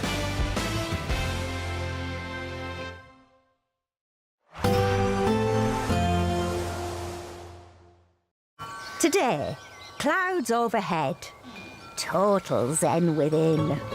Boxed Solar sponsors the weather on GB News. Hi there, very good morning to you. Welcome to the latest update from the Met Office. A very different feel across the UK compared with summer so far. Some bright spells, yes, but also frequent heavy showers, and not just for northern parts of the UK. Some other areas across England and Wales where we desperately need rain have had a splash of rain overnight, not much, and there'll be further showers through the day today. So, yeah, with a cooler feel as well. It's a marked contrast compared with summer so far. But the most frequent showers always across Northern Ireland, Western Scotland, Northern England, where there'll be some hail and thunder, and it will feel notably cool with a brisk breeze. Further south, low to mid-20s in any sunny spells. There will be some fleeting showers. Now, these are going to be very hit and miss. Some places will mostly avoid them and stay dry with sunny spells. Other areas will get a brief shower or two. Not enough to help the current situation, but better than nothing. Meanwhile, Northern Ireland, much of Scotland, plastered with showers, those showers pushing south into northern parts of England. The far north of Scotland, fewer showers. They're not quite as lively here, with cooler air all in all for